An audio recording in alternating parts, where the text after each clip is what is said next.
entière, trois tranches d'âge différentes, hommes, femmes, les U23, U20 et U18. Les finales représentaient l'avenir de la pratique et du sport.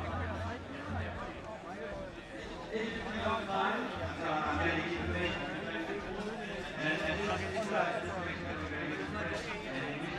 Good evening and welcome to Paris, the City of Light, for the ASICS Speed Race. We are here at the Festival of Running for the next 3 days.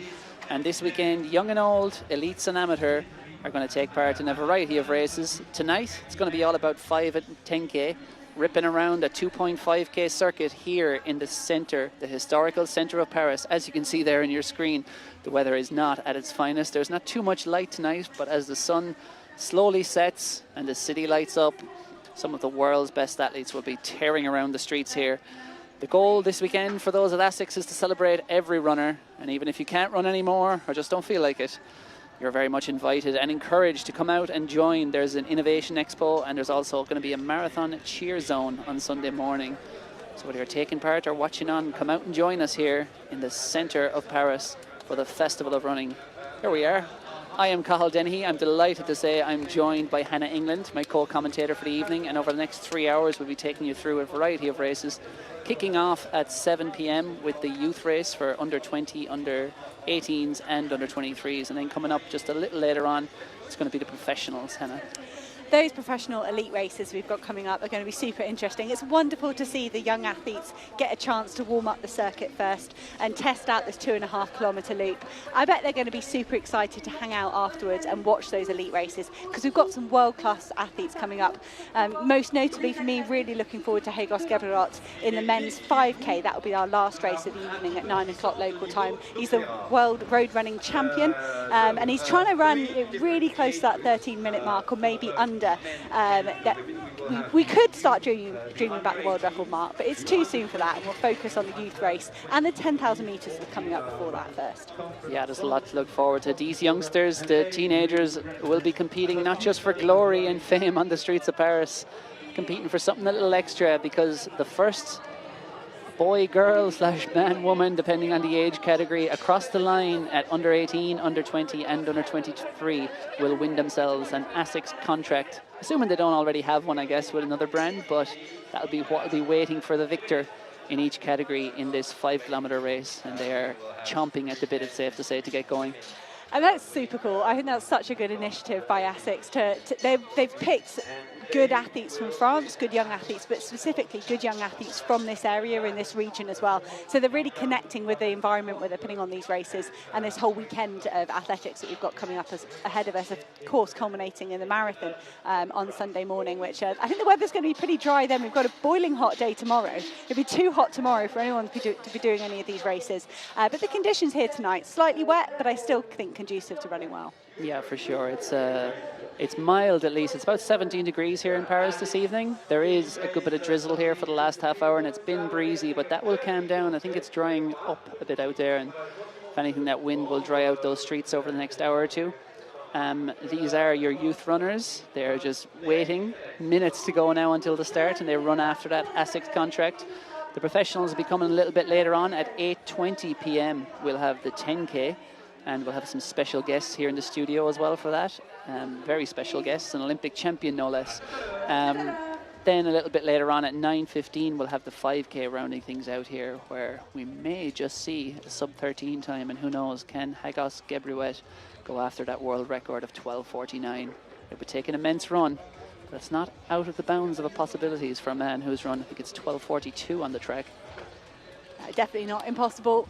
You can see we're going to have different waves of the youth race because there's a load of different entrants. So I think every 2 minutes or so we're going to be setting off pools of around about 20 or 30 athletes. I can see some women in with the men here, so I'm unsure whether they're going to go by age group or by sort of personal best time. A lot of these athletes will have competed maybe 5,000 metres on the track, maybe a couple of road races, but this could be different than anything they've done before. And shutting the roads in a major capital like this is just wonderful. It just makes for such a fantastic atmosphere and a really good opportunity for these athletes. It is brilliant. A lot of the commuters are walking past us here. And this is the idea, I suppose, behind the Festival of Running, that it does draw in the people who might not have had any interest in a race like this, but they're walking through the historical centre of Paris. They see something going on, and they come up to the barriers and give people a clap or a cheer, and maybe just fall in love with running while they're at it. So I think it looks like, I'm just looking at some of the numbers that are in front of us. A lot of the boys, it seems to span all the age groups there in terms of under 18, under 20 and under 23. And they're all kitted out in the ASICS gear, but one of them in each category will have an unlimited amount of ASICS gear coming their way soon enough. They'll be able to order boxes and boxes for all their friends. I was trying to think back across my years in the sport, and the only thing I can remember is Puma, another kit company, did a handicap mile where they set off some men and some women, and the first one person across the line got a kit contract, and that was the seniors. This is much more generous here, trying to invest in the younger age groups and handing out what will be sort of 6 contracts across all these age groups. Yeah, it's a bit kinder tonight, but it's still going to be super competitive. We're going to see a lot on the line from these athletes. Absolutely, and no matter which race around the world it is, London obviously famously has its mini marathon that goes on, and many champions have come through that proving ground, and this, I suppose, is Paris's equivalent of the mini marathon this weekend. A 5k around the streets that the elites will be, the very same course the elites will be on in about an hour's time, or an hour and a half's time, and of course on Sunday morning for the Paris Marathon. And it is Olympic year, and we always talk about what legacy does Olympics leave behind. Well, I think you'll be seeing it in terms of this almost 150 runners who'll be taken to the line here, because a lot of these young men and women will be going to the line with dreams in their heads and their hearts. Maybe not this year for the Olympics, but I'm sure LA and Brisbane will be on their minds if they can keep progressing. And I'm sure that ASICS contract will not do them any harm on the road there. See, I think a few lads are getting a bit chilly there as they're standing around in the holding pen before they get to go, but we have about 6 minutes, I'd say, until the start. A few umbrellas still held up around the square here. It's about as good and a most beautiful setting as you could imagine, even if the weather hasn't yet complied, Hannah, in terms of we're between Palais Royal and the Louvre Museum, dripping in history here. Dripping in a tiny bit of rain so far. But it is a lovely, lovely setting. I've been lucky enough to compete in the Fifth Avenue Mile in New York when they shut down Fifth Avenue, and when you approach that in the day and you kind of think, this is bonkers, as if that road is going to be shut. It was very much the same here in Paris. This morning I took a walk around the local area, and it's just wonderful to watch a city centre like this get shut down.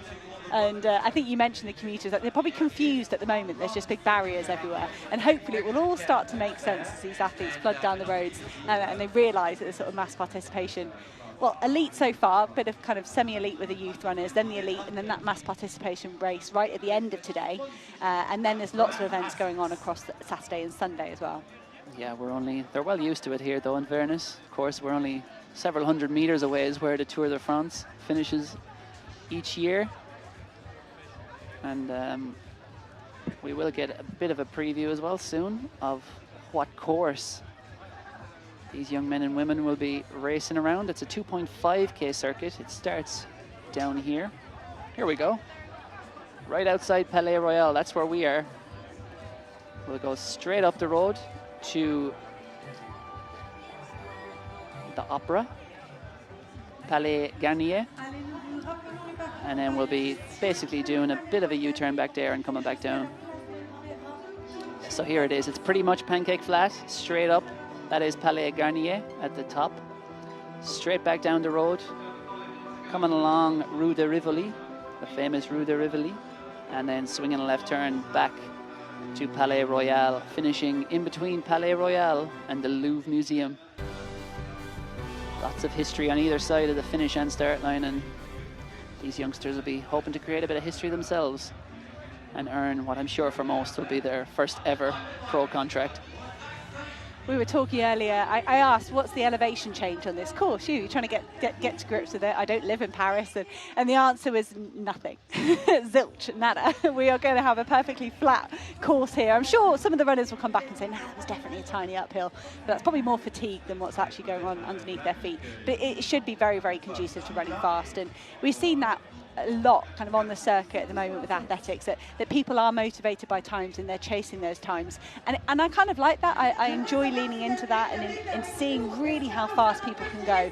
And then maybe leaving that championship racing for the championships. I think we have got those two aspects of this sport. But I really hope as we look towards those elite races and with these youth races here, we get a good bit of racing as well. For sure.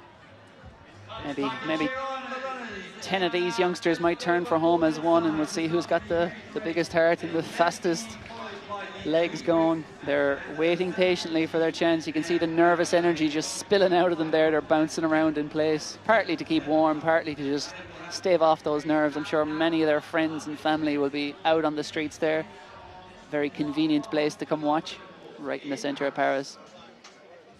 What would you do when you were racing? Would you be straight down to vest and shorts at the front here trying to get yourself pole position, or would you be back with your parents or a coach trying to stay warm? I think, yeah, get out front. Get out front even if you have to freeze. Bad things happen when you're behind a wall of athletes. But I think 5Ks, you know, I'm sure you would agree, 5K is plenty time around the streets to make up any ground that you might lose.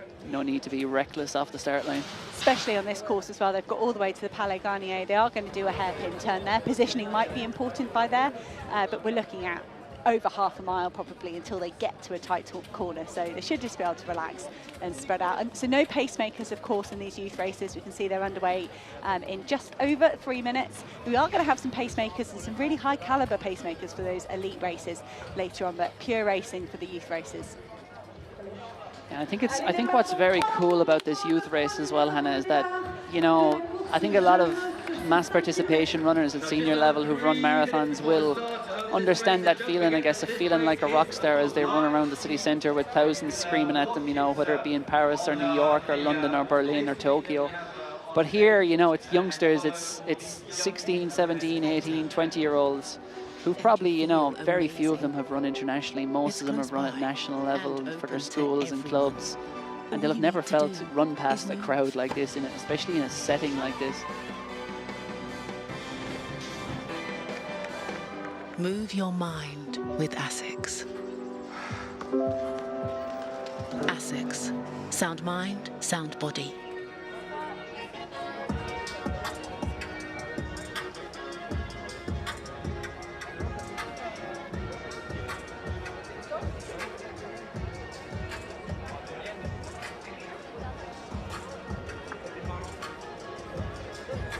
Just under 2 minutes to go now for the youth race. You can see the blue carpet down there, triathlon-esque. We have got a few triathletes going in the elite races later on, but that looks like a transition zone carpet, but it's very eye-catching here in Paris, and that will be the sight that awaits the athletes as they finish. 5K for the junior athletes, 2 laps, so they will come back underneath here, and we'll get that halfway marker, and that's going to be super useful. Filter through some of these athletes. Does seem like we've got the under 23 athletes down there. That's Cedric Lacroix, number 33 there. A little bit further down, we've got some of the higher numbers, which I think are some of the under 18 athletes. Yeah, I think we've got a full range from what I can see in terms of, I've seen some, definitely seen under 18s and under 23s there, just reading those numbers. So I think we might have perhaps everyone going together.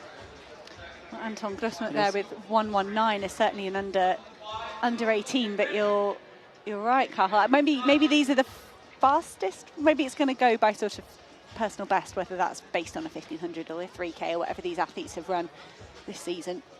It's almost like a bull riding kind of pen they're in at the moment, isn't it? One of those gates is going to swing open and they're going to come charging out to get in pole position, and there's not much room on that start line. Probably only 6, 7, 8 lads will get to fly off that to that first corner in front. But again, plenty of time to make that up. I'm assuming the winner will probably be in around the 14-minute mark, so lots of wide streets and a very, very cool course awaits. However, a lot of pain awaits them too. It certainly does. These men look very, very relaxed in the middle. Yeah, Michel Deschères there, who chilled, nothing was bothering him. The men starting to look a little bit nervous on the far side. There's one gentleman with a brilliant hat with a propeller on the top, a rainbow-coloured hat. I wonder if that's to help his friends and family spot him, or if it's a bold fashion statement in Paris, a very fashionable city. It's it's interesting, we'll say that much. You'll be seeing it soon enough on the screen. We'll see, maybe the motorbike can follow him. It is a breezy night, so that little propeller, maybe that's his plan. Just take off, fly literally past his opposition. You can see there that surface, that carpet can get quite slick. We've seen it over the years before. I think it was it Timothy Chariot in Chicago once, probably 15 years ago, must have been, fell across the line. I'm sure I'm getting that name wrong. But very much fell backwards on that slick surface when it's wet under the finish line. But hopefully all these young men and women make it round. Just looking, yeah, the women are hiding behind the back of that pack there.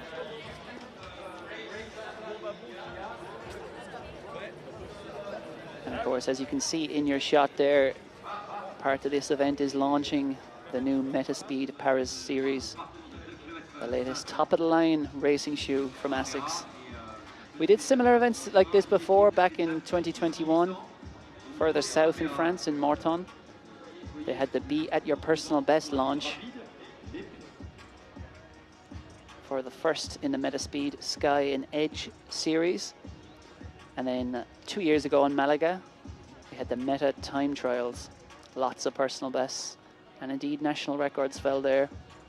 And we may well be seeing plenty more tonight.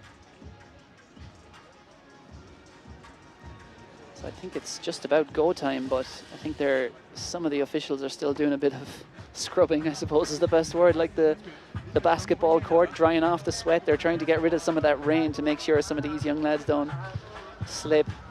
Always tricky especially when you're accelerating. It's been wonderful watching the event getting put together over the last few hours. It takes a lot of effort to close roads and put on an event and build this big LED screen. They've been doing that furiously for the last hour and a half or so, because you can't shut down a city centre for any longer than you possibly have to. You have to petition for every minute you want the road shut for a sports event, and they have been getting absolutely perfectly ready here for this junior race due off at any minute. And just a reminder, if you're here for the elite races, the 10,000 gets underway at 8:20 local time. And then the Elite 5K is at 9 o'clock local time here in Paris. So it will be dark by then. So, 9:15, I think, is the 5, is it? He's right. the Irishman is right, 9:15. We'll get here at 9 because we're going to have some lots of content. You've been furiously recording pre-recorded interviews with the elites. We're going to be playing those out through the programme. So plenty to keep you entertained all evening. Yeah, there's lots to come. We'll be hearing from some of the stars that will be lighting up the streets of Paris tonight, like Hagos Gebrhiwet, Nadia Badikleti, South Africa's Maxime Chomathon. Although I'm sure France would like to claim him as well, the way he's running recently. He's a low 13-minute man. He'll be going after the South African road 5-kilometre record tonight, targeting to come back here in the summer for Olympic qualification. Many, many more as well. Fionnuala McCormack will be out running her first race of the year, who's the Irish woman who's about to become a 5-time Olympian this summer, already qualified in the marathon. And so much talent, of course, out of Kenya, Uganda, and indeed Ethiopia. Joy Cheptoyek of Uganda. She'll be running in the Olympics this year, the 21-year-old Ugandan. I think she's targeting the 5,000 and the 10,000 there.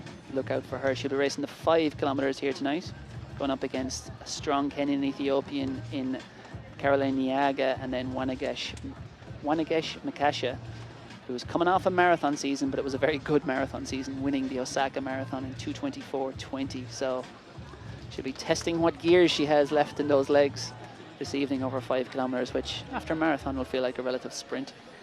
To see if she's recovered enough. I think that's something we've mentioned over the last couple of years with the shoe technology, the ability of athletes to recover very, very quickly from those marathon efforts. We traditionally, you'd say, 3 marathons in a year would be unheard of. It would be absolutely ludicrous to consider doing that. And suddenly, our professional athletes are able to race time and time again, which is wonderful for us as spectators and great for them as well. They can learn their craft a bit easier, I think, when you get more swings at it every year. For sure. I can remember a time 7 or 8 years ago when you'd be at major marathons in a media role and you would see the poor athletes, even the champion athletes, trying to get down off the podium.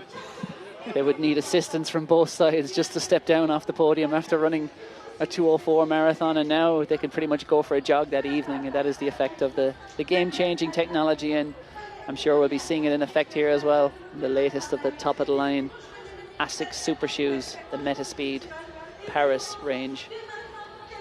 The Sky and the Edge are the two shoes, depending on your stride. I've been given the Edge, Hannah's been given the Sky. I'm not sure at our stage of life it matters much which one we get, but here we are, the athletes are lining up and out they come. Yeah, this is the hassle, the stress here. They're really trying to get themselves a good position. Some of the athletes, they nipped off, I think, for an extra stride or so when they realised there was a small delay. And they nipped off down a stride street. I saw them go and do a stride. And they've come back and they're at the back and they look very frustrated. But rest assured, these athletes will have some nice wide running here to sort themselves out. But when you're nervous, when you're anxious, and when there's an ASICS kit contract on the line, nobody can tell you to calm down. They've all got their elbows out there. We're going to have a ferocious start. Still got 150 on the clock here. Yeah, they're all hands on the wrist there. Got to upload it. It doesn't count if you don't upload it. The athletes on the front line, they are being invited to take their marks. I think that sometimes you stand on one leg like that for too long. It's not the best pre-race preparation. Absolutely. As well. There's lots of nervous energy on that line. And there will, of course, be races within races here. We have three age categories, under 18, under 20, and under 23. The winner in each gender, in each category, will win an ASICS contract. And I'm sure their family members or friends who are similar apparel or shoe sizes will also be delighted to know that. Did that happen to you, Hannah, when you got your first contract? Yes, suddenly everybody was the same size as, well, actually my mum and my sister were the same size as me, so they took all the offcuts, if you like. Good to hear. So yeah, we're under a minute. These young athletes to be ready to roll a 2.5k circuit. It is still drizzling just a little, so there are a few sharp turns on this course. But rest assured, these athletes will not be too reckless, despite their youth. We are ready to go for the boys and girls youth race here at the Festival of Running.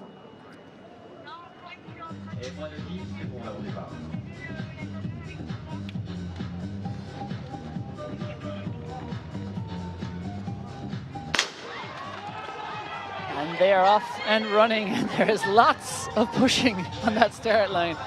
I think a few tried to take out their competitors there, Hannah, but it didn't work. They're all still standing, and away they go. They're going to swing a sharp right-hand turn here. And in cycling, I think the Paris-Roubaix famous cycling spring classic is on this weekend. They cycle over the cobblestones there, and they are going to be running over the cobbles here, which is tricky in these conditions. You can see the surface water there, but it looks like things are pretty controlled at the moment. Nothing too crazy. And number 34 there is Constant Lacroix, the Frenchman with the red sleeves. Looks to be running very comfortable, but looks to be just ratcheting up the pace a little. Akil Leleon with a 1:25 on his chest. He looked very keen to take an early lead, as did Antonin Grasmuk. I do think it's 1:25, and as you picked out, Cahill, 34 controlling the race at the moment. The lower the number, the older the athlete. That's sort of the easiest rule of thumb. So you might expect some of these athletes with a lower number for the under 23 category to push ahead and run faster. At this stage, every year, every month that you have developing usually means you're going to run faster and you're going to be improving. We've got Noah Legrate here in the bucket hat as well. Again, another headwear fashion statement out there. There are a few men with caps on. I wonder if they'll last the whole race or whether they'll ditch them as they warm up. Yeah, I think he's going straight to a music festival this evening. But it's appropriate given these conditions because the drizzle is falling. Having a look here at our lead woman at the moment, Manuel Everard. Great that she'll have some of the male runners for company, but the women have got to be careful here. They could get caught up with running very, very fast in the early stages of the race here as they chase some of the male competitors. And if you're the kind of athlete that's got loads and loads of endurance, that's okay. But if you're perhaps maybe more from a track background, going out too fast and really struggling in the latter kilometres could be very, very tough. So we'll have to see perhaps if Manon Evrard has paced her effort well, and whether she's going to have some company as maybe some of these men might slow down as well. Yeah, Manon is a 22-year-old, so she's obviously in the under 23 category, but she looks to be running in splendid isolation right now. See if she can keep that up, but it looks like a very tight race forming so far. Early days though, of course, inside the first kilometre still. Jonas Dunay with the red arm sleeves has moved himself up on the inside there, and keep an eye out for number 6. Maxime Bantwell, he's run a quiet race as well, just slotting in there, sheltering himself. It was windier early on today, but I feel with the rain we've had in the last few hours, it's actually quietened down here in Paris, and I don't think they're going to be tucking in and drafting. Yeah, I don't think so. There's no real excuse. Usain Bolt broke the world 100-metre record just after a thunderstorm.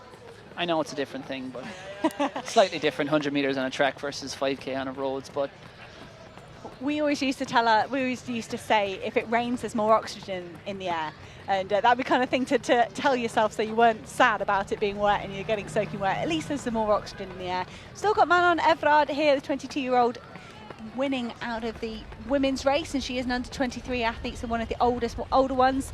And it does look like the pressure is still on from Jonas Dunay here with 113 on his chest. He's an under 17, so he's an 17-year-old, apologies, so he's an under 20 athlete. We have got under 18s down there as well. Jonas in the under 20 category, leading the way in the men's side. yeah, he is leading them a merry dance at the moment, but as we said, it is early days. They'll be into the second kilometre by now. And as we said, they have gone up to Palais Garnier and done their little U-turn, and now they're running back down. Perhaps maybe half a metre decline at most. As we said, it's pretty much a pancake flat circuit here around the centre of Paris. But it's all very tight at the moment. Nothing between them as we see some of the athletes back further down in the women's race. We'll try and pick these out. These athletes running together, I think this is the pack of the second group of the female athletes. Pick out number 16 there, Julie Chevrier. And 2-1-1 there. That's an under 18 athlete picked by Lehman. She's running well, just 15 years old, and she looks like she's pushing herself into second place out of the women in this race at the moment. Yeah, and certainly will be leading that under 20 race. So I'm sure as much as they'll be focusing on their own race, they'll also be having an idea amongst their rivals who is up against them in their category and who's going to get that big box of ASICS apparel and shoes awaiting, which of course for all these young athletes would be a big helping hand. Just making their way towards the end of this long straight. And I think they'll then take the left-hand hairpin to start heading back towards the start-finish area. Surely they've done that already. With 5 minutes on the clock, they should be heading their way back towards the start-finish area. Yep, I think they just have to swing a left turn here. And they're kind of running around now. Rue de Rivoli, this is one of the most famous streets in Paris. There it is, there's that left turn. And another one will quickly follow it. As you can see, they've given them a bit of running there where it's not a U-turn, it is just one little narrow block. Maybe it's 100 meters or so. And they'll be coming back towards the finish to complete their first 2.5 kilometer circuit. Florian Guerin, 120 on his chest. He's an under 20 athlete, 18 years old. And he is pushing at the front as well. We've had quite a lot of change here with these athletes. They're chopping and changing. And at 72, we haven't seen him yet. Suleiman Yaloui. He's getting himself involved at the front, but the pressure at the moment is coming from that man, number 120, Florian Guerin. Yeah, and in that women's race, Manon Evrard still leads the charge out on her own. She's got some strong times in the book, 34.49 on the road for 10K earlier this year. 10:11 on the track. Obviously with these young athletes, a lot of their races are done at regional level and local level. Don't quite make a lot of the international results websites, but the way Manon Evrard is going, certainly in this race and in her career, I'm sure she'll be headed that way in the years ahead. But the men's race, it's cagey, it's tight. These men are certainly hurting at this point, but they don't look like they've truly gone for it yet to try and break this race open. But it looks kind of like 4 starting to pull clear, and perhaps Maxime Bantwell there at the back is just, well, he's just about keeping that invisible elastic band intact at the moment, but looks like it could break at any moment, and now they're into the home straight. Yeah, they've been working hard to stay with this break. There's loads of research out there on how it's easier to run in a pack. It is easier to get yourself involved with other athletes. The mental load comes off and you feel fresher, you feel your perceived effort is lower, and that's the choice these athletes have got to make here. They've got to try and stay involved. And you're right, Cathal, Bantwell is the man at the moment just being challenged to try and go with this front group of 4. And they come under the start-finish arch for the first time. The clock there, 17:18. That would give you 15. Oh, I should have done that quicker in my head. 36, 14, 14:36. So I was thinking, 15's wrong. 14:36. That would be a lovely time for these men if they could keep that up. Anything under 15 minutes would be very high quality from them. And I think that bell has really ignited this field. I feel like there was a bit of an effort here from these men to relax through the first half and maybe get familiar with the loop. And could it be Walter Gagner, number 24, I think, there with the grey hat on? We'll have to get a look at the front-on shot. That was a real injection of pace as they came through the arches. Perhaps he felt that was too slow and that he was capable of faster, and suddenly the group is down to 3. Here are some of the women further back on the course. They're yet to pass the halfway mark. Yeah, I think everyone kind of had the same tactics here, really, by the looks of things. I think everyone wanted to just feel out this course, feel out the competition over the first lap, and kind of keep their powder dry for when it mattered. But having completed that first lap, they all pretty much went for it. And indeed, that is Walter Gagnier, who has kicked on. Checking his watch there, he said, "This is too slow for me." But he hasn't quite made a dent yet. As we said, he has made a dent in Maxime Bantwell. He has dropped at this point 20, 30 meters back perhaps. And then there were 4 as they run towards Palais Garnier. And a good move there from Bilal Safadi. He's the man with the orange shoes, black shorts, blue vest. Just on the, he is different than everybody else. He's on the left-hand side, just checking his watch a little bit, perhaps going, what's going on here? Is that pace changing a lot? There was an injection of speed there from number 24. That was Walter Gagnier, and it does seem to have settled ever so slightly, but the man in the grey cap did enough to just break, to pull this group of 4 away ever so slightly. But if the likes of Bantwell and the men behind can pay attention here and stay focused, I do think this group is lulling ever so slightly. They're not keeping that momentum, and it's Florian Gurin back to the lead. Yeah, it's Suleiman Yalawi beside him in that neon green. So they're the 2 pushing it on at the front at the moment. But like we said, we'll probably have 3 as we run towards Palais Garnier. And we saw that wide shot there. It really is a fast circuit. You can see the quality of the tarmac there on the streets, and it's well sheltered also. Like we said, it is a breezy enough night, but those buildings to either side, it'll feel like running through a tunnel, especially with the atmosphere of those commuters and indeed running fans joining them at the sides and maybe tapping on those railings and giving them a clap or a cheer. And this will be a big psychological barrier to get over here, because they are now up the highest point of the course. Furthest they will be from the finish line, and every step here is going to take them back towards the finish. They will get a glimpse of the finish as they run past the Louvre, probably just 50 meters to the left, and there'll only be about 500 meters left at that point.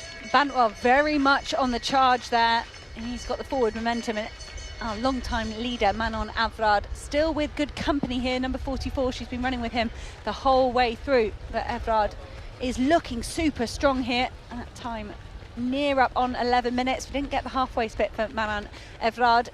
She's looking full of running. She's approaching the hairpin. And here are the rest of the women behind her. What a lovely shot here we've got for the first time of the course, looking all the way down to the Palais Garnier. And that's a long old straight. If you're feeling tired, that could seem very, very far. I think you're right, Cathal. You said when they spin round psychologically and you're coming back on the other side of the road, it's going to feel better. And we might actually see the lead men on the other side of the road as we've got some of our youth females on this side. The pressure is still on here, and in that neon green singlet, the ASICS singlet, number 72, is Suleiman Yalawi. He is applying all kinds of pressure here. And can Florian Guerin stick with him? He's doing a good job of it at the moment, as is Bilal Safadi. He is hanging in there, he is hanging tough, and if he can just keep contact for another half mile or so, he'll be sniffing the finish line, but that gap looks to be open. And yeah, Louis done a good job here of stopping Bantwell getting back into contention. This group had just slowed down ever so slightly, but number 72 recognised the danger here. And this is a big kick at this point. They have got a number of turns left to go. And Yalawi, I think perhaps wanting to just get ahead of the other athlete before they get into those tight turns. Florian Gurin, no, apologies, it is 120, isn't it? Gurin, the athlete in second place with the pinky purple shorts. He's not quite able to live with this change of pace at the moment. And just a note quickly on French junior men's endurance running, it is phenomenal. They are brilliant at the European cross country. The likes of Jimmy Gressier was tremendous for them through the age groups, and he's transformed into a brilliant senior. They're doing fantastic things over 800 metres at the moment. A whole host of men under 144 in an Olympic year in a home Olympic Games, and these youngsters will look up to those men as idols. But they're having their own moment here on the streets of Paris, and at the moment there's a dominant move here from Suleiman Yaloui. Yeah, he is applying the pressure. Yaloui, by the way, is an under 23, and the man behind him, Florian Guerin, is an under 20. So both these men on their way to an ASICS contract. They'll be delighted about that, but you can be sure Florian Guerin will not want to concede here, and he still has contact with Yaloui. But can he maintain it? That's what I was talking about. They're going to be running very close to the finish line. The finish line is just to the left of that square that they're now about to run past. But they have to go around that block first before they get to it. And Yaloui looks to be in firm command of this as we look back. This is Manon Everard again, who is leading the field, a merry dance in the women's under 23 category. And indeed, of course, overall, she is way out in front. Everard, it's really smooth, really controlled. Lovely cadence. She's got a couple of corners left to go. As we said, we didn't quite catch her halfway split, but it's been a wonderful solo effort. She's paced it supremely well. I mentioned the danger, perhaps, of getting sucked into a fast pace when you start with the male runners. That will happen in our elite races as well. The women there will have to be very careful to run their own pace, but it's a swing around the corner here, and it's one more left-hand turn before Suleiman Yaloui is going to see the finishing arches. Yes, he is on his way to victory. Suleiman Yaloui, the 20-year-old, runs for Saint-Quentin and Yvelines, and he's got 200 meters to run. He'll see that bright light of the finish line here at the ASICS speed race. The ASICS motto is Anima Sana in Corpore Sana, sound mind, sound body, and he's been sound psychologically and very sound physically on the streets of Paris tonight. He is powering to the finish. Suleiman Yaloui on his way to an ASICS contract. He's going to be the under 23 men's champion here at the ASICS speed race, 14:38, easy as you like. And then it is going to be Florian Guerin coming through for second. He is the first under 20, an ASICS contract also awaits him. And now we're going to be keeping a keen eye out for who is the first under 20, or sorry, under 18 to reach the line. Valentin Tesse there for me with that 224 on his chest. You can see his smile there, the red vest, the fists are raised. He won the under 18 category, so that will be the third contract heading his way. Yeah, brilliant stuff. We have our three new athletes who'll be on the ASICS roster. And there'll be no surprise who does it on the women's side. We've seen her the entire way, simply floating across the ground. She'll see the finish, she'll hear the finish there across that square, and a quick run around the block, and Manon Everard, the same prize awaits her. So Everard, oh, she's going to have a lovely sight here, catching perhaps some of the men that went off a little bit too hard. That's exactly what you want at this stage in the race. She's probably got maybe still half a mile to go. She's the other side of the square from where we are in our commentary position. We've got a wonderful kind of eye line overlooking the finish line here as we watch some of the other men filter across the line. The clock just going through 16 minutes, and Everard has 2 left-hand turns left to go. And oh, how many more men do you think she can catch? Those 3 ahead of her might be possible. I think that one ahead of her anyway is there for the taking. And you can see it, the determination. She's, I'm sure, happy to be winning this race, but she wants to beat every one of those men in front of her, and she is ripping through the field. And this will be a very welcome sight from Manon Everard. Everard, we mentioned in the under 23 age group, she's 22 years old. Runs the SMA Oduel Athletics Club. Runs over 10,000 meters and those sort of distances. So 5K on the road would be very familiar to her. looks like it could be a phenomenal time. She's run just outside 10 minutes for 3K. She's going to be very close to 17 here for 5,000 metres. Hasn't got a 5,000 road personal best listed for her. But Evrard, Manon Evrard, is going to take the under-23 category here. She gets to run through the tape and take the ASICS contract for her age group. What a brilliant, brilliant run by her. So, so well judged, and really fun to see her finishing so strongly there in the latter stages. Yeah, and I think she snuck under 17 minutes, so well done to her. Took every fibre of her being, and we see Mekdes Woldu congratulating her there. Maeve Voisson, the under-20, wins the under-20 race. It was 1:38 there, just filtering through your screen.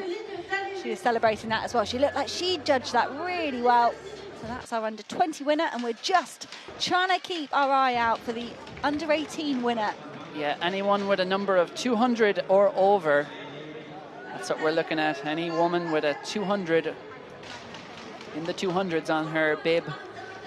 The next athlete with that across the line will be our under-18 women's champion. And I think this might be her. We did see strong running from Victoire Lehmann earlier on in the race. Yes, this is Antoine Clemence. She is an under-18. She is on the way to victory in the under-18 women's category, and an ASICS contract also awaits her at the finish. Just over 18 minutes on the clock. Very well done. Oh, brilliant run from her. Judging from the pictures we got, Antoine there paced her effort to absolute perfection. He said anyone with a number over 200, there's probably some bingo call for 200. One duck. I'm showing my age. 2 lily pads or something. Another one of our athletes finishing off in the female category. The clock still on the right side of 19 minutes, so brilliant running here. What a buzz. The music is pumping here in the square. Crowds are building. I think the rain is lightening, if not quite fully stopped yet. But it's quite pleasant weather, about 17 degrees to be out in. It's great to see the crowds come out. This will be an experience I'm sure these young men and women won't forget in a hurry. Especially those who've signed on with ASICS as a result of their victories. Great to see these athletes, but it was a brilliant win for Suleiman Yaloui. The very best of all the athletes out there today. Under 23 taking the win overall. Around about 14:30 in the end, so I think he ran pretty even splits despite that big surge. And some of the athletes that came through the start-finish barrier at the halfway mark, and it really seemed to ignite them, but perhaps it was too fast at that stage, and they maybe struggled a bit on the out and back section towards the Palais Garnier. But that was our first look at the course. We've got the elite athletes coming up, of course, 4 laps to the 10K. With that race having taken place now, what do you think, Cathal, looking at that course? Any tricky bits, anything you think the elite should pay attention to?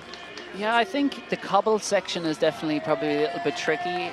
I mean, no runner likes cobblestones in any situation, and they're not bad cobblestones, but I think especially in these conditions with just that slight bit of surface water in the shoes, you know, I think a lot of athletes will just be quite cautious over that opening few hundred meters of the lap. But again, better to be cautious there than lose time, as we see our women's under 18 and under 20 champions there. Delighted with themselves, and rightly so as they go in. There's lots going on here at the ASICS Expo as well. Innovation Expo, they'll be able to get custom t-shirts. And the lucky few and the talented few and the hard-working few who came home in front in their category will also have a whole heap of ASICS kit and footwear awaiting them in the weeks ahead. So the clock's ticked just upwards of 21 minutes now. There's good healthy snacks there on show as well, Hannah. The parents and the nutritionists of the world would be very happy to see it. An assortment of fruit. Just think how fast we would have run if there weren't all those burger vans in Ireland and Great Britain. That's all we had after a race like this.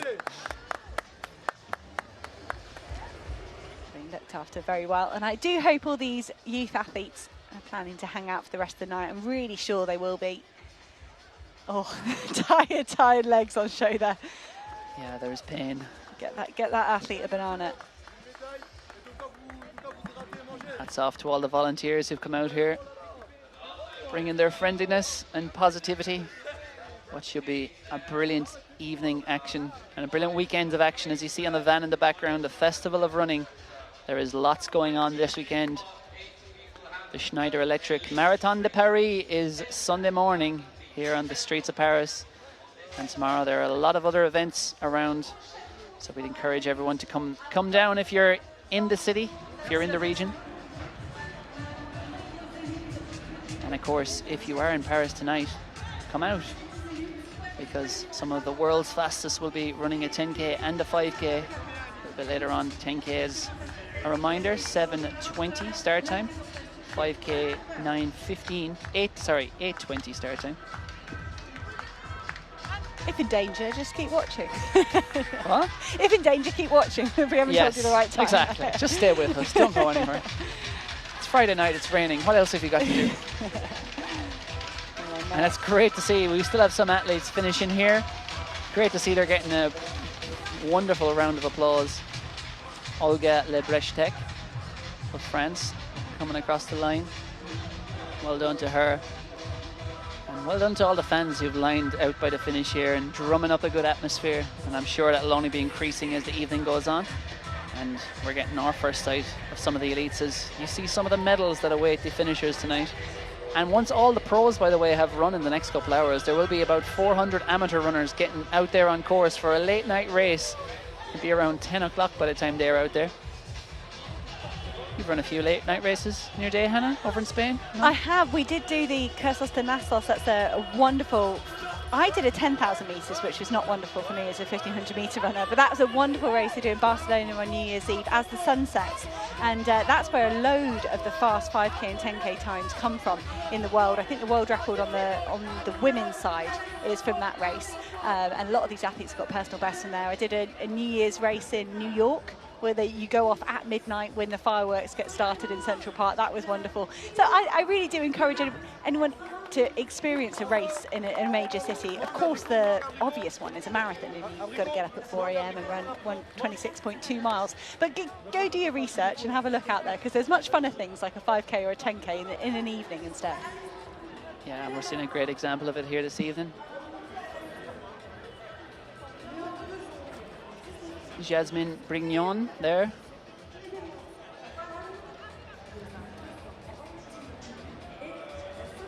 On the left of your shot, good to see these athletes having a rivalry, but a very friendly rivalry, a very cordial rivalry, and a supportive rivalry, as you can see there. So some of the pros are out jogging around in front of us here. Olga Lebrechtek and Jasmine Brignon walking away at the end of that 5K. And indeed, Olga, of course, does not look too pleased with her result, or maybe she's feeling a little bit of a niggle, but it's great to have a friend there with a consoling arm at that moment. And you know what? She made it round. And then brighter days, no doubt, ahead. Well done to her, and indeed all the competitors in the boys and girls, men's and women's youth races.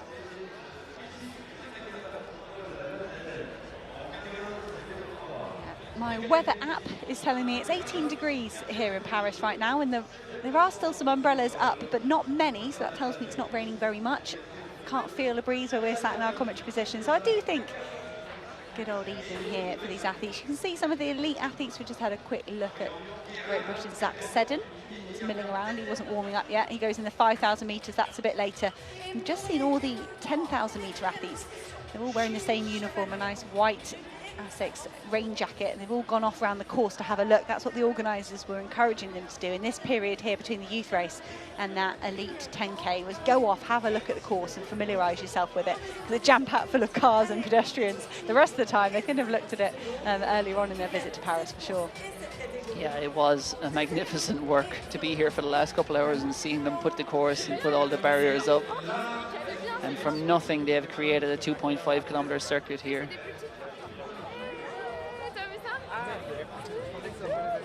If they can organise all that in the space of a few hours, I can only imagine what they'll do with when they've had 8 years to organise. 8 years for an Olympics? When was that awarded?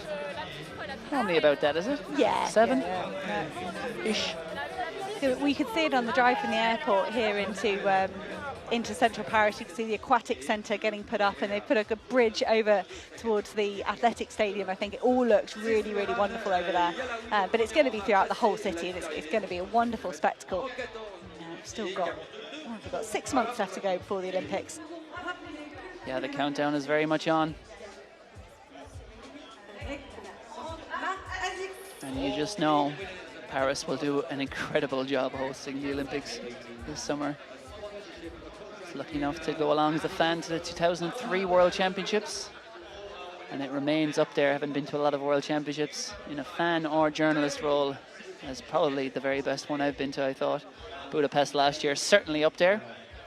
And we'll be having a chat soon enough, later on during the 10K, to the president of World Athletics, Sebastian Coe, a double Olympic champion himself, a world record holder, and he'll be joining us to give us his thoughts on all things Olympics, all things running, and all things ASICS speed race.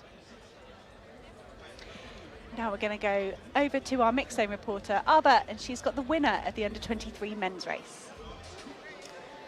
I'm here with Suleiman Yaloui. Congratulations, how did the race go? La course s'est très bien déroulée, c'est parti assez vite, mais au final, vu que le parcours n'est pas simple avec la pluie et le vent, ça s'est vite décanté et j'ai su tirer mon épingle du jeu. So he said the race went very well for him.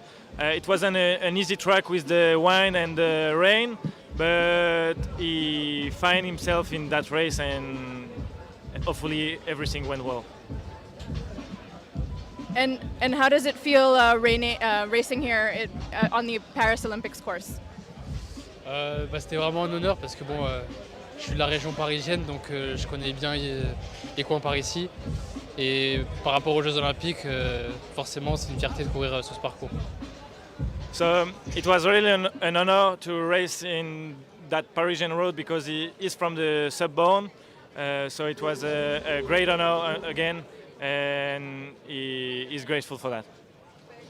And you're going to be awarded an ASICS contract. Congratulations. So tell us how you feel and how does. Déjà, merci beaucoup d'avoir organisé cet événement pour nous les jeunes, pour qui c'est pas toujours facile d'être équipé, même à haut niveau, puisque j'ai fait 6e au dernier championnat d'Europe junior sur 3000 mètres. Donc très heureux de représenter ASICS pour cette année. So he said, thank you very much. It's not easy to be equipped when you're a young talent, and he's very grateful for ASICS to offer him this opportunity. Thank you so much. Merci beaucoup. Back to the commentators. Great to hear race reflections there and pass and comment on the fact of how important it is to have a contract. When you're a young athlete, when you're up and coming, there are so many costs associated with our sport, whether it's the shoes, whether it's kit, whether it's travel, physiotherapy, and to have the opportunity to have an ASICS contract and just take some of that pressure off yourself and your family, I think it's just wonderful for these young athletes. Yeah, any youngster, teenager is annoying their parents to buy the latest shoes, but when they're the latest super shoes, it can be a different kettle of fish in terms of the cost that can sometimes be involved, but that'll be a huge helping hand to all the athletes who came home in front as they go forward. So we are going to hear from our second race winner, Manon Evrard, to win in the women's under-23 race, and she's down with Arba. I'm here with Manon. Congratulations. How did the race go? Tell us how you feel. Alors, elle a dit félicitations. Comment s'est passée la course et comment tu te sens? Ça s'est plutôt bien passé. Après, là, je reviens du ski de mardi, donc je ne me suis pas entraînée. Après, il y a un virage un peu plus serré où avec la pluie et tout, c'est un peu glissant, donc il faut gérer un peu ses appuis. Mais globalement, ça s'est bien passé. Je suis contente. So it went very well. She's very happy. She just came back from the ski, so she did not train this week. Once again, it was pretty hard and sometimes slippery with the rain, but she's very happy to win the race. And what is your dream as a runner? Quel est ton rêve quand on parle de la course à pied? Alors, à vrai dire, j'avais pas de rêve, puisque étant donné que je cours depuis 1 an et demi, et donc du coup là mon rêve ça serait participer à un match international, donc parmi l'équipe de France. She didn't really have a dream because she only ran for 1 year and a half, but she would say that wearing the French shirt would be a dream for her. And how are you going to celebrate your win today? Comment est-ce que tu vas fêter ta victoire aujourd'hui? Je vais, comme je dis, j'ai sauté de joie.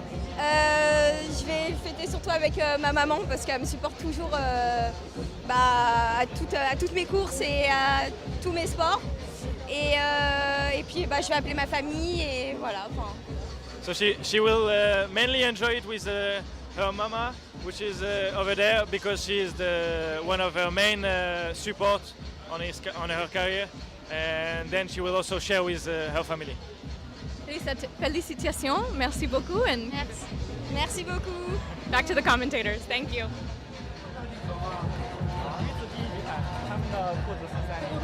It's warm-up time. Great to hear from our women's champion, Manon Evrard. Well done to her. As we see, the athletes getting ready to roll here. We're about 40 minutes away, less than 40 minutes now, from the elite 10-kilometer race. You see on the shoes there, on the feet I should say, the new Metaspeed Paris range. I'm not enough of a shoe nerd to know if that's the edge or the sky, but... Well, I'm delighted, Cathal. I've actually got my first ever pair of carbon shoes on today. How are they? They are super. My walk down here from the hotel was something else. Rapid. Yeah. My Google Maps was totally wrong. Yeah, we get a great look at them there. And jokes aside, I am going to take them for a spin. I am going to run tomorrow. Okay, running in them is a whole different kettle of fish. Yeah, I agree. They are the kind of shoe, when you put them on, it can feel strange at first for sure when you walk in the new generation of footwear. Certainly not made for walking purposes, even though they are comfortable for that, but it's only really when you get into your stride that you feel their full effect. And it is powerful.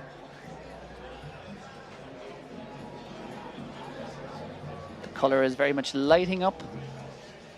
And otherwise, grey evening here. The drizzle is still coming, but we're still counting down towards the 10 kilometers. And one of the stars to look forward to, who will be going after the Italian record, is Nadia Baticletti.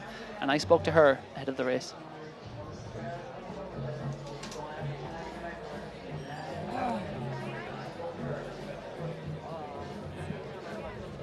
Nadia Baticletti of Italy, who's going to be racing the 10 kilometers here. What's the hope for Friday night? Hello to everyone. I'm so excited to be here in Paris, and for me it's a pleasure to be a runner of ASICS and to be a part of the race of tomorrow. And the goal for 10 kilometers, I know it's a bit breezy, but is there a specific time that you would like to run here? Probably yes. I follow the second group, so around sub 31 minutes. So this is my goal, and finger crossed, I hope so. Lots of athletes, I'm sure you've been trying out the new shoes. How do they feel, and compared to, I suppose, the ones you've run in before? I really appreciated this type of new Metaspeed. I prove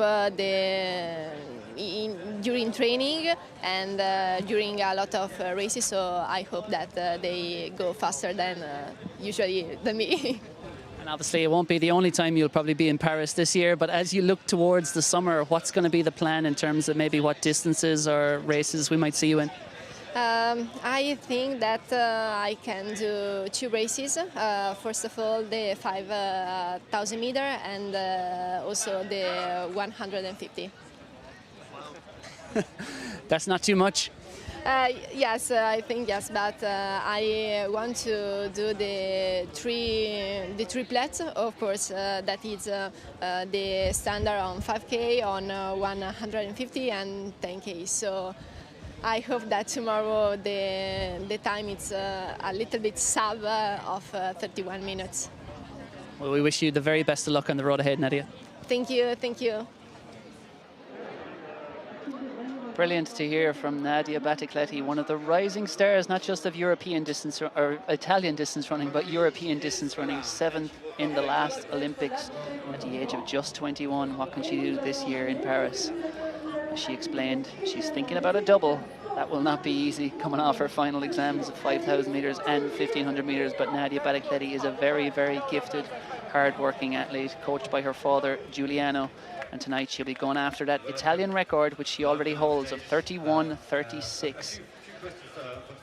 One of the perhaps the most likely national records that could well fall tonight. But as we see here at the ASICS speed race, some very well respected people are up on stage, so we'll try and be quiet for a few minutes and we can listen to the World Athletics President, Sebastian Coe.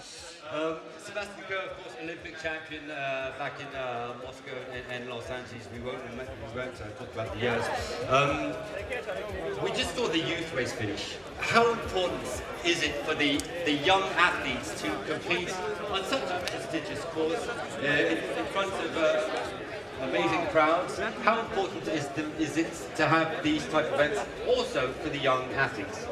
I think it's critical, and this is why ASICS is actually such a good business, such a good company, because it recognises the pathway is not simply about elite performance.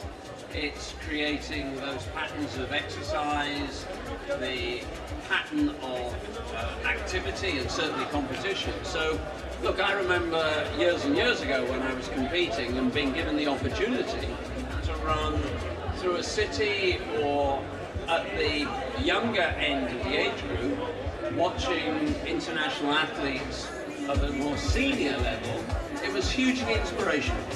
And that's why seeing young athletes out there tonight is really, really important. And they'll also get used to the fact that not every day in the office is a great day to race. Absolutely, thank you.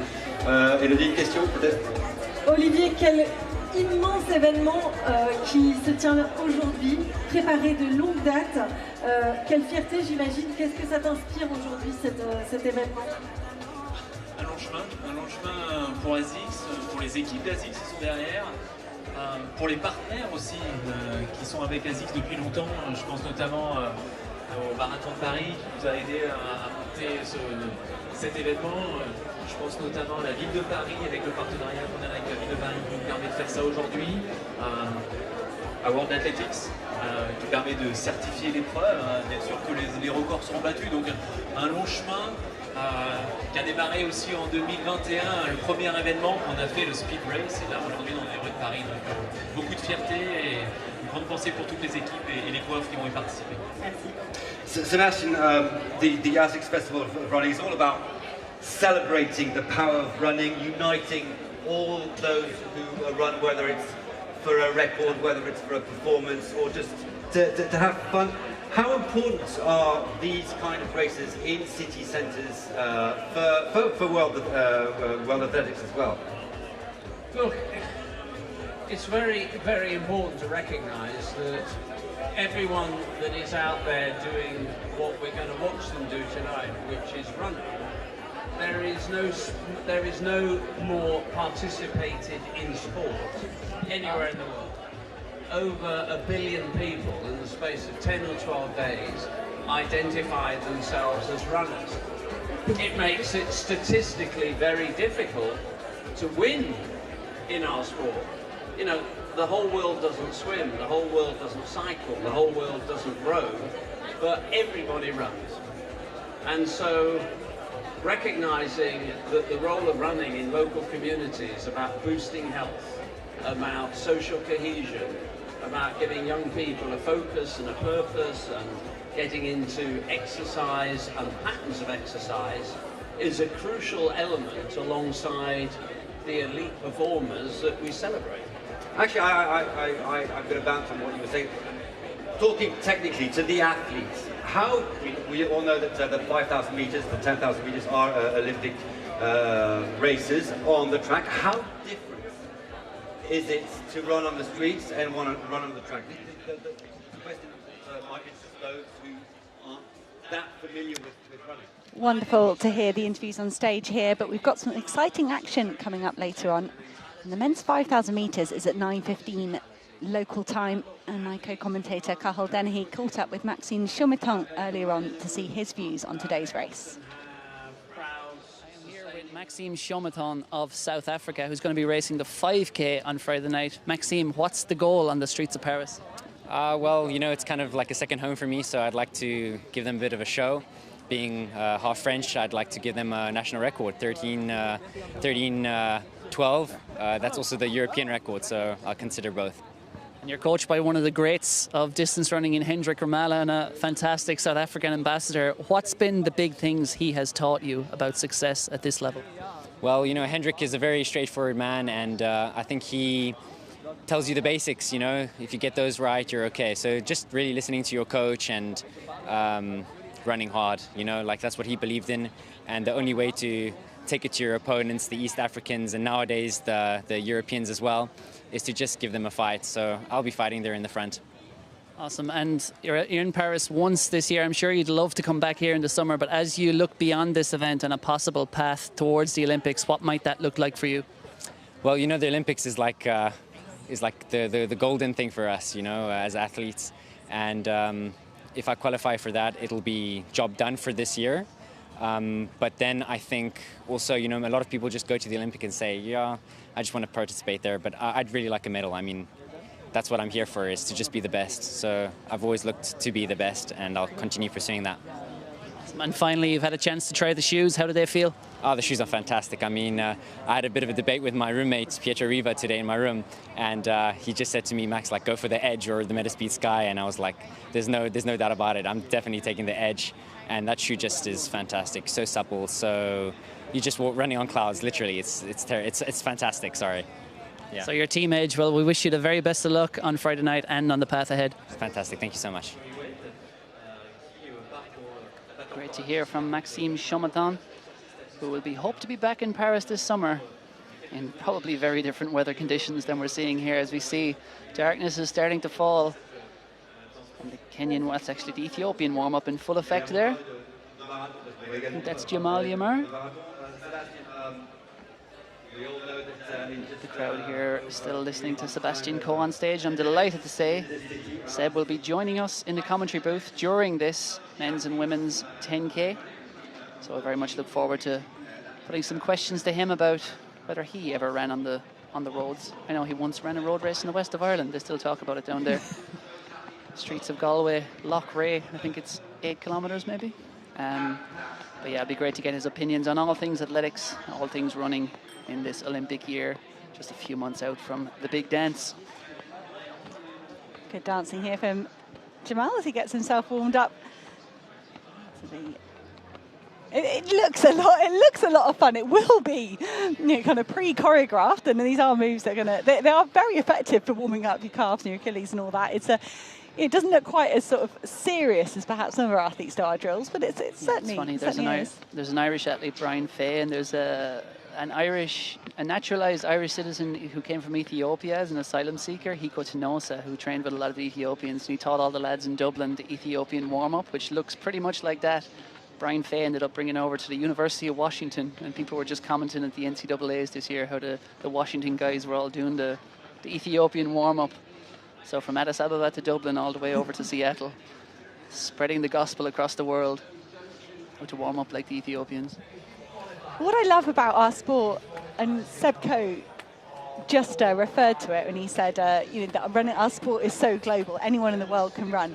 And people that are really into sport, into running, they love to try and copy what they see, whether they read about it in an article or they see it on a social media platform. But yeah, go and have a go at the Ethiopian warm-up if you want to. Yeah, you'll find the drills on YouTube for sure.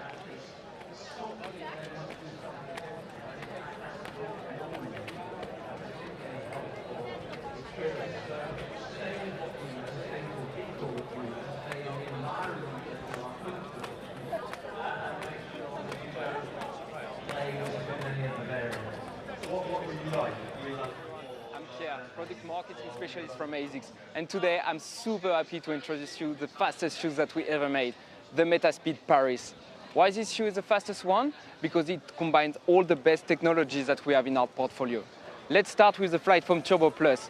This foam is the lightest, bounciest and softest foam that we have in our range. Then, sandwiched in between 2 layers of foam, you will find a carbon plate that will give a max energy return to the runners. On top of that, for the upper, you have a Motion Wrap 2.0 upper, which is the lightest fabric that we have in our range. You can see that I'm holding 2 versions. On this side, the Sky. On this one, the Edge. And we did that because we identified 2 types of running style. The Sky is made for the runners that will increase their speed by increasing their stride length. And the edge is made for the runners that will increase their speed by increasing their cadence. And by that, we are sure that we can provide the best shoes to every runners. All our athletes will want this tonight, and let's see how fast this shoe is. Back to the race. What do you like, Reba? What a shot that was, and what a shoe I'm sure it is. We've got our first try of it this evening, walking here to the start line in our commentary position.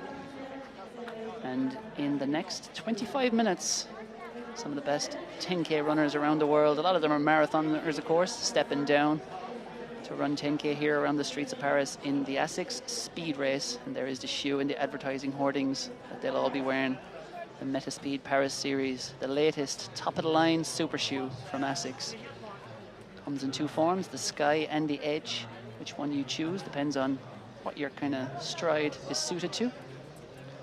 People far smarter than us when it comes to mechanics can explain that one to you, but that's the general idea. Richard Ringer there of Germany. I'm sure he'll be going for a 28-something time. It's wonderful to get the sight of these athletes warming up, and it's wonderful for them to have the ability to race up. Often when you do to warm up, often when you do a road race like this in a city centre, you're warming up on a side street, dodging pedestrians, dodging cars, and that just speaks to the calibre of this event and the ethos behind it. They're trying to create an environment where their athletes can run really well, and having the opportunity to warm up properly like this is certainly going to help. A couple of Japanese down athletes across the men's and the women's 10K here today, and the men have been trying to target that Japanese national record. I think there's a 28:05 split en route to a half marathon. That happened a few years ago, but at 28:31 I think is the official Japanese 10,000 metre record, because I think it is taken from a standalone 10K road race rather than a mark that you might hit en route to another race. And having a look at the Japanese warm-up technique, it's a bit more precise perhaps than the Ethiopian one, not criticising one or the other, but they each got their own style. Look here at perhaps Hegas Gabuet swinging his legs round.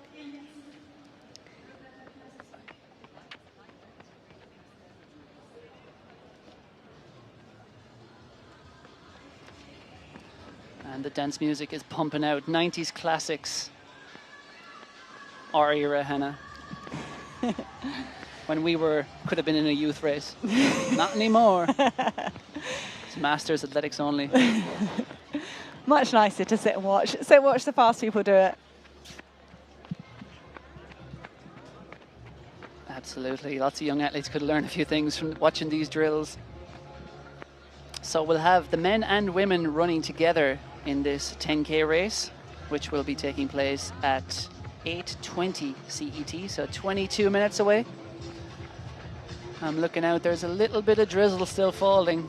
Not the best, but if a fast track is a wet track, we're going to find out tonight. They won't be too happy running around those cobbles just after the opening straight or home straight. It's all the same, I guess. See the athletes taking a bit of shelter there, but it's not cold, that's the thing, and it doesn't look too windy either. It's probably about 17, 18 degrees at the moment. It's quite comfortable. It's probably the kind of temperature you'd pick after you're warmed up to run a good 5K or 10K, but you wouldn't pick this rain for sure. But I did ask some of the ASICS guys we've been hanging out with today, how does the Metaspeed series, how does it perform in wet conditions? And they said absolutely fine. And I think, because that was a fear sort of early on with some of the super shoes when they first came out, it was like, can you actually run in the wet with those? Do they have the grip required that you have with some of the traditional shoes? But I was assured that these shoes are absolutely fine in the rain, and that shouldn't be a factor. The athletes should be very confident as they take on, like we said, the cobbles in the first sort of 600, 800 metres of the loop, and then that hairpin turn at the far point in this 2.5 kilometre loop. They shouldn't have any problems or any sort of uncertainty underfoot. Yeah, for sure.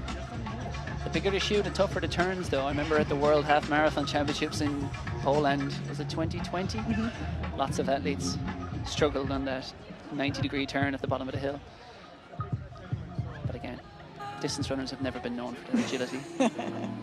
Certainly no gymnastics crossovers for the Paris Olympics. But you don't judge a fish on its ability to ride a bike, and we'll be judging these men and women on their ability to run a 5K and a 10K this evening. You see the flags there at the top of Palais Royal are falling flat.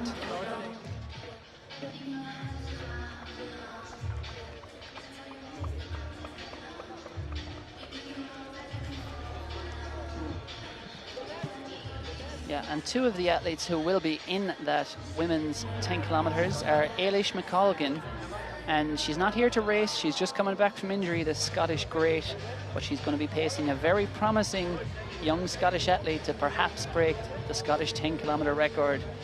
And I'm sure we'll be hearing from them post-race, but first of all we caught up with Ailish's partner and assistant coach, Michael Rimmer.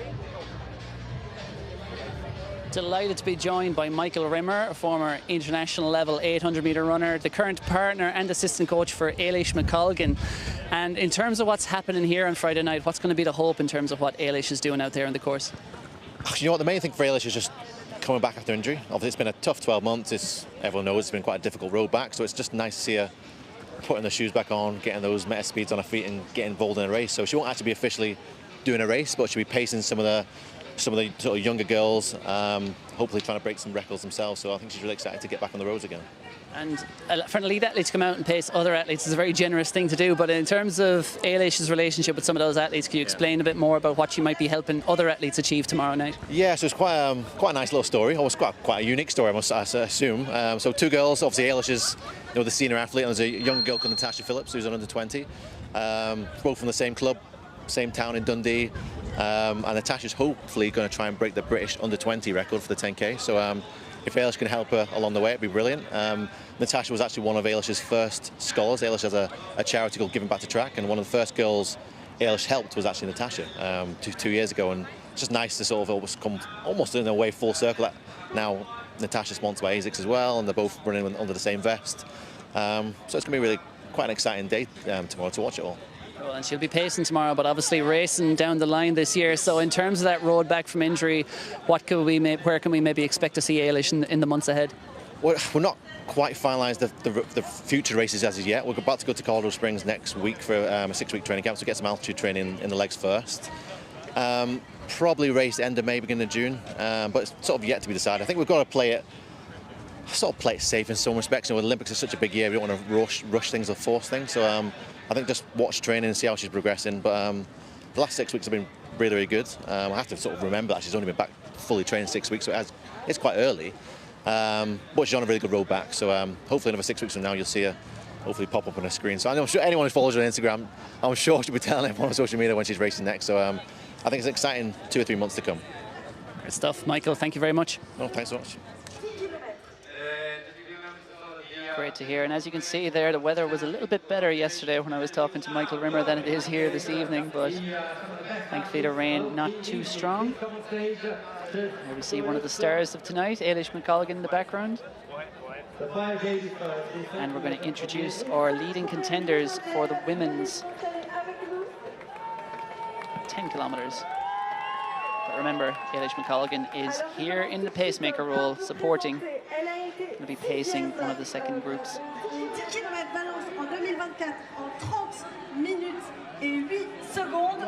Elle est kenyane, elle s'appelle Loïs Chemnong.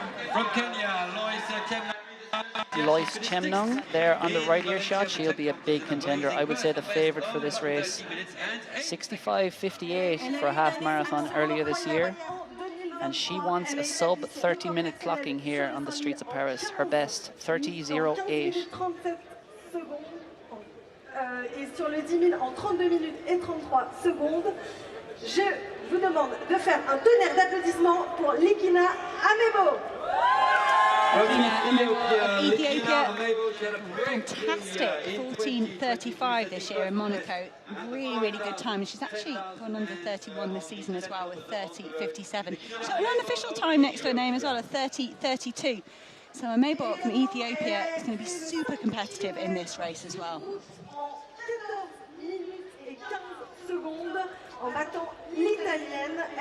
In the centre, from Italy, Nadia Batacledi will certainly be a big contender here. Can she keep up with the two women to her left or right? She waves to the crowd. She's got good support. 31.36 is her best for 10 kilometres. but she's targeting something in and around the 31-minute mark. And she's going to be targeting 2 distances at the Olympics in Paris this year, 1,500 meters and 5,000 meters. I am astounded. I can't wait to see Batacletti and what she's capable of over 1,500 metres. Perhaps those the dual career aspect of having her course to study for as well has pushed her to that shorter distance. We'll see. Maureen Costa of the Netherlands introduced next. She's also aiming for around about 31 minutes, so we could see her try and run with Batacletti. The Dutch woman has moved up fantastically well, a sub-4-minute 1,500 metre runner in her time, but she's moved into the 5,000 and 10,000 really well. And then on the far left, it is the Scottish great, Ailish McColgan. She's here in a pacemaking role, as we heard from Michael Rimmer. She's just on the way back from injury. We'll be seeing her back racing later on, probably towards the end of May or in June. Lots to look forward to this summer. Looking to make her 4th Olympics. Her partner Michael was at 3 Olympics, so that'll be a nice bit of bragging rights in that relationship. They can be the first, did he say, the first Scottish woman ever to go to 4 Olympics? That's what that's what she's searching for, trying to make history. She's already made history in the record books, but there's some kind of the span of her career like that, to have that next to her name as 4-time Olympian would be phenomenal, given she started over steeplechase as well back in 2012. Great range and a great athlete. And the men are going to be next up on stage, 5 of them. First one up is Jamal Yamer of Ethiopia. He's on the far right of your shot there. Jamal, I was talking to his agent yesterday, Malcolm Anderson, and just kind of tempering expectations, I suppose, for Jamal here. Just saying, you know, he's coming off a marathon season. This isn't the race where he's going to be producing heroics, but lest we forget, he is a sub-27-minute 10,000-meter runner on the track. He's dangerous over any distance, really, from 5,000 meters up to half marathon, and of course the marathon, 26:56, his best for 10,000 meters. His best on the road, 27:43. Il a terminé 2e avec un record personnel en 59 minutes et 48 secondes. Je vous demande d'accueillir le Kenyan Vincent Keegan. Vincent Keegan up next for Kenya. Personal best underneath 60 minutes for the half marathon, 59:48. A really good year last year. Personal best in Prague and 27:50 on the roads. Maybe very much going with that 27-minute group here this evening, we expect. Yeah, we expect to see Vincent Keegan right up the front. In the middle, from Italy, Pietro Riva. 5-time national champion, coached by a certain Stefano Baldini, who has an Olympic gold medal sitting somewhere in a drawer in his Italian home, I'm sure. Or maybe it's on display, but he is coaching one of the most promising Italian up-and-coming distance runners in Pietro Riva. 27:50 he's best. He wants to go for something in and around 27:30 this evening. Another man that's put down 27:30 as a target time is Canada's Cam Levins. He's already been selected for the Olympic Games, Paris selecting him and Melinda Elmore pretty early on in the year to give them time to prepare fully. But Cam Levins, he's entered in the Istanbul half marathon at the end of April, and he's really up for it tonight. I think 27:30, or that range would be phenomenal for Levins. Let's hope he can stick with that pack well as the race progresses.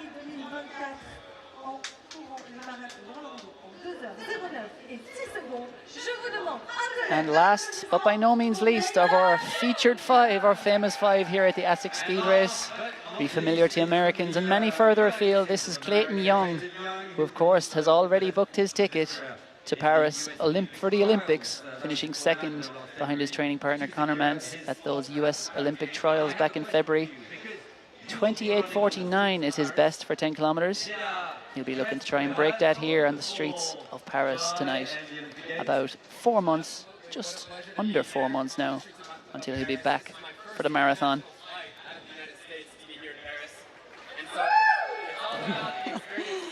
Soaking this in because it's going to come very important on race day when I'm here in August. So you're not going to go to the food truck right now? I'll see you there at 10 p.m. Maybe later, yeah. Perfect. Ladies and gentlemen, our... Great to hear from Clayton Young directly. Yeah, but a lot of athletes, they do like to come and experience the city before an Olympic Games if they've got big aspirations there. And for Cam Levins and Clayton Young to have the opportunity to come here and have a look at the course. We've also got of course, Manula McCormack. She's actually going the 5,000 metres later as she builds up towards a marathon. But athletes coming here just to test out the streets, test out the cities, probably a bit of a recce. Where might they train when they're here for the Olympics and that sort of thing? Yeah, I was reading even Josh Kerr came here on holidays over Christmas yesterday. I think it was in Scottish Athletics, that piece, just to visually get an idea. Obviously, you probably couldn't go run around the Stade de France, but he said he went and visited just to get a look at it and see where he would be. To me, and to imagine coming home, I'm sure as he was visualising, finishing 4th or 5th or something like that. I mean, to come in the middle of the winter for a recce for Summer Championships, that just sounds like an excuse for a holiday to me. It does. I was reading that. Is he married? Or is it his girlfriend? Do you reckon she had a hand in it? Yeah. Josh, you really need to start visualising Paris. Oh, Let's go there. There's events like, the Paris Diamond League might be a bit more closer aligned to how you would prepare for an Olympic Games. But hey, whatever you need to do, if you need to figure out the crepes in your Christmas holiday, that's all right. Absolutely. I remember when the Rugby World Cup was here back in, I think it was 2007, there was a story that the New Zealand team were learning French for like the year before just to be more comfortable integrating in the couple of months you have to spend in a country for a Rugby World Cup. So yeah, the lengths professionals will go to feel at home. But perhaps that's why they're the very best. Or perhaps it's a gimmick. You were a professional, Hannah. You tell us. I can't. No, I think learning the language so that there's one less thing to stress you out. I think that's it. A championship environment is stressful when you're trying to produce your best physically. You don't want to be wasting energy or losing energy on the mental side of it as well. So familiarising yourself with the city is important, and I'm sure that's what Josh Kerr was doing at Christmas, and I'm very sure that's what Cam Levins and Clayton Young are going to be doing here tonight. Yeah, there is a course tour in the morning for all the athletes around 9 a.m. They're going to drive them all around. I'm sure they can probably run part of it if they want, but I've heard there were stories that came out that it's hilly, but I've spoken to some people who've been out on the course already for the Paris Marathon, and they have said it's not just hilly, it is extremely hilly. It is cross-country hilly. Wow. So they were saying if you're not able for hills and you're qualified for Olympic marathon, you better start training on them, and they are steep and they hurt. Well, you hear athletes talk about their training. We'll talk about Cam Levin's training a little bit later on as the race progresses, because the mileage he's been putting in was 170, 180 miles a week. We're not talking kilometres, miles, triple days. He does his third run of the day on the treadmill at altitude because he lives at sea level. And that's phenomenal effort. And he revealed a lot of that in the lead up to New York, I think, and he was doing hilly training ready for New York, but it didn't quite work. So he actually unfortunately DNF'd that day. So Cam Levins might be having to draw on some different tactics to prepare for a hilly course here. But our athletes are used to it. If you look at Boston and you look at New York and in the Marathon Major Series, they are very hilly, so our athletes are used to having to prepare for that. Yeah, and of course 2 unpaced races, so I suppose if you're studying the form and perhaps picking the team, because we've seen plenty controversy I'm sure will emerge, especially when it comes to the Kenyan team. How do you whittle down a team of that strength? But perhaps it's the Boston and the New York champions you should be looking towards. Which is funny that the Boston champion didn't get nominated. But anyway, we'll leave that to the selectors. So here are some of our contenders, well, the full field I should say, for the men's 10K. Along with their PBs. Some of course have not got an official road 10 kilometers listed, so we'll put in their track PBs for now.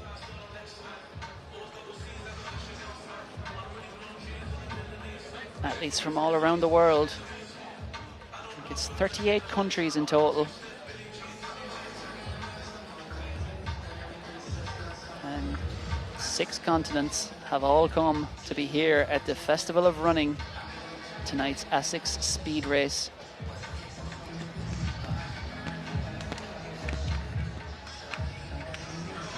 Next up, it's the women. There's a look over the start list. Lois Chemnung there, 2/3 of the way down, number 84. I think she's the quickest PB in the race, yeah. So she'll certainly be towards the 4, I'm assuming. Julia Meyer will be looking to break her Austrian record. And Nadia Batticletti there, number 90. That PB, 31:36, is indeed the Italian record. She'll be going after that. Miriam Chebet Kenyan athlete there, one for me who's very in form. I think she's been sort of overshadowed by some of the other names, and we're of course very rightly getting excited about some of the national records that might be up for grabs. Some of the other athletes down there is a wonderful field, but McKenna Myler of the United States caught up with Cahill yesterday, and it'd be interesting to see her thoughts ahead of tonight's race. I'm here with McKenna Myler, who's travelled all the way from Flagstaff, Arizona to Paris, France to be here for the ASICS speed race. McKenna, how are things looking for the Friday evening rip around Paris? I'm really excited, feeling responsive and getting lots of rest. We got the whole ASICS crew out here, which is really fun and brings a lot of good energy. So yeah, I'm happy to be here. And I'm sure you've been trying out the shoes in recent days or weeks. How do they feel? Yes, oh, they feel really good. I've been having like some of my best workouts in these shoes. It's been, yeah, I don't know how else to say, but like responsive, I guess, to wear these shoes. So it's been good. And how's the journey back been after the birth of your second child last year? Because that is no easy thing to come back from. It's a lot. You know, I have such a good support system. My husband is constantly trying to figure out ways to help me, and us like working as a team. And so, yeah, like my body has changed a lot, and I've had to kind of navigate different things and trying to make sure I'm still healthy and fortified. But you know, lots of good eating, lots of good strength training, helps me put in the miles and still have fun with my kids afterwards. So it's been good. And if a prospective elite athlete or an athlete at any level was thinking of taking time out from running to have a child, what would be the best piece of advice you could give them about that journey back? I mean, a little bit of what I just said. I think like fortifying yourself long before you are even pregnant is really important to having like feeling more capable and more successful with like your body, and then obviously like fortifying your mind, and knowing like that, yeah, it's going to be hard, but like why not do something difficult to bring like life and like so much more life to your life, and it's so much happiness. It's so fun and it's so worth it. And yeah, I'd say just take care of yourself. Great answer. And finally, what's the mission for 2024? 2024 is just to have the most fun possible, to stay healthy, and hit some A standards for this Olympic year. So that'll be fun. Very best of luck on the road ahead. Thank you so much.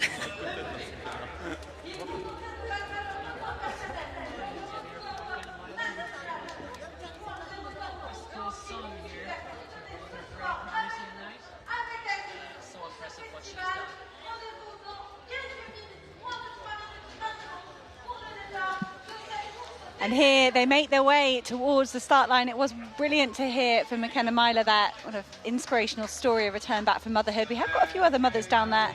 But it's tough work to get yourself back into tip-top shape and maintain that. We'll see Ireland's Fionnuala McCormack go in the women's race. But this being billed as the big race tonight, the 10,000 metres. The 5,000 will take place in around about an hour. It's local time, but for the next half an hour, it is all about these athletes sprinting round 4 laps of the 2.5 kilometre loop here in the centre of Paris. How fast can they go? We've got pacemakers out there. Surely for the lead men, it's going to be very, very hard for them to have a pacemaker for any length of time, but the women hopefully will be very well escorted.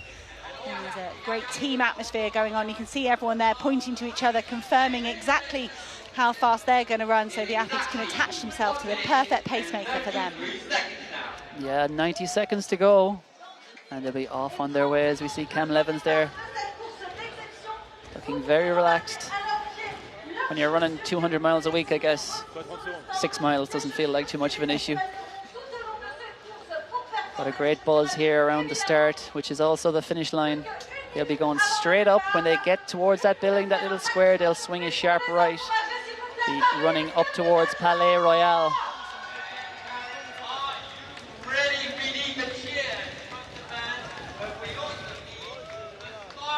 We are under a minute away here from the ASICS speed race. These athletes are ready to sprint around the streets, show off their talent to the local Parisians here and their friends and family that I'm sure would have made the journey as well. They're all wearing the wonderful Metaspeed Paris Series shoe on their feet, showcasing those shoes and seeing if they can propel them to the wonderful times.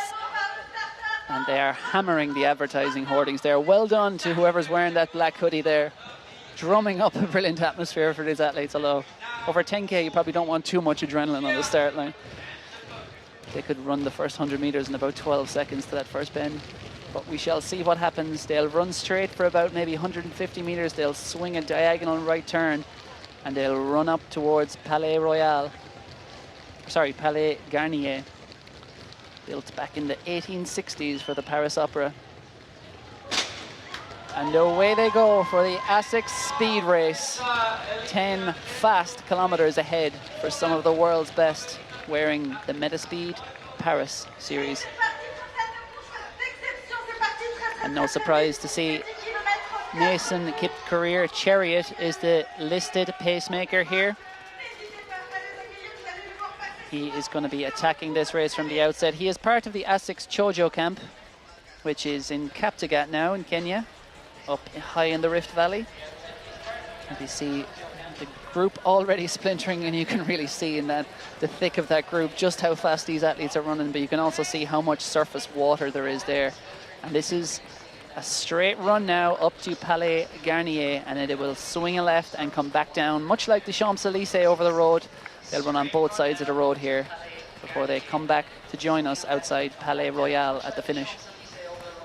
And it is really important over 10,000 metres to get your pacing right. And we always used to say, 800 metres is a long sprint, or maybe a 1,500 metres, maybe a 5K. And they are going off at what looks like a ferocious pace here in this 10,000 metres. But these are elite athletes. They're finely tuned. They do know their bodies, and they're probably going to keep it up, even though they do look like they're sprinting already. Yeah, and that is Vincent Keegan, who is out front and putting the charge on early. He was not listed as a pacemaker, but he seems to be assuming that role. He is a 27:50 road runner for 10K, but he wants to run around under 27:30. I was talking to his coach, Peter Boy, earlier on today. He thinks that's what he's capable of. He paced the Seville Marathon earlier this year to 30K. He is a full-time athlete, and as I said, a member of the ASICS Chojo camp. But he has plenty of company, and no surprise that is some of his Kenyan teammates right now up with him. Hilary Kipkoech-Bet, Peter Mwaniki, and Jamal Yamur is just sitting in there in third place. As I said, his agent wasn't talking up his chances for contending here tonight, coming off that marathon season. But sometimes athletes can run very well off that marathon training once you get a bit of freshness back in the legs. And Jamal Yamur has had a good run of form in the last 6 months or so. Fourth place at the World Athletics Road Running Championships in Riga, a 60 half marathon to win Houston. I can understand why coaches and agents do talk down athletes' capabilities, because yes, even if they've recovered from the last marathon they did, they're still working very hard for the next one, and that marathon training is so delicate. You can't really mess around with it, and you haven't got a lot of breathing space. You could be in the middle of a huge week of training, and that's why I was almost surprised to see Cam Levins say he wants to run 27:30 today. He must be able to have the breathing space in his program to allow for peaking really for a race like this. For sure. The top of your screen there, by the way, bit of a history lesson while you're here. That's the Palais Garnier, which was built for the Paris Opera back in 1861. Took 14 years to build. It's used more for ballet than music these days, though. And it's the setting for the Phantom of the Opera. Always a school day with Cathal Dennehy, whether it's athletic stats or Paris local sites. Yeah, just spreading themselves out along the road. Vincent Cabet in the lead there. Well, Hilary Kipkoech-Bet, these athletes just spreading themselves out along the track, and Vincent Keegan up there as well. These athletes just working really well, and they must have settled down a tiny bit, because a group of 3 or so is up to a group of 4 now. Koech, Keegan, Yimar, Kabet and Mwaniki. Yeah, it is the 2 training partners, Keegan and Kipkoech-Bet at the moment up front. As we see, 2:43 for the first kilometre. And all the mathematicians will know that 2:40 is 13:20 pace, so that works out to 13 for 5K, I should say. That's 13:35, so 27:20. There we go. There's my back of the envelope maths. 27:20 pace, so it's a good, healthy pace. But as we saw in those junior races, athletes just kind of felt things out for the first lap and then really started attacking. I think you have got a bit of a wiggle there in the first few sections of this 2.5 kilometre loop, and then the straight run up to Palais Garnier and the straight run back down they can get into their running. And it is, of course, Miriam Chibet there in your shot, leading that women's race, along with Lois Chemnung, two of the athletes we really expected to feature. Chibet's PB is 30.40. Chemnung's, of course, is the faster of the two at 30.08. And neither of them attacked the 30-minute barrier here. As you can see, there is a lot of surface water there, but we'll see how they handle it. Maureen Costa and Nadia Battacletti working well in 4th and 5th. The Dutch woman and the Italian through the first kilometre just outside 3 minutes, 3:02 for them. That's very quick. They might need to settle down there. They have got a pacemaker escorting them on the track, so they might just slow down ever so slightly, those two, and hopefully they can keep working together.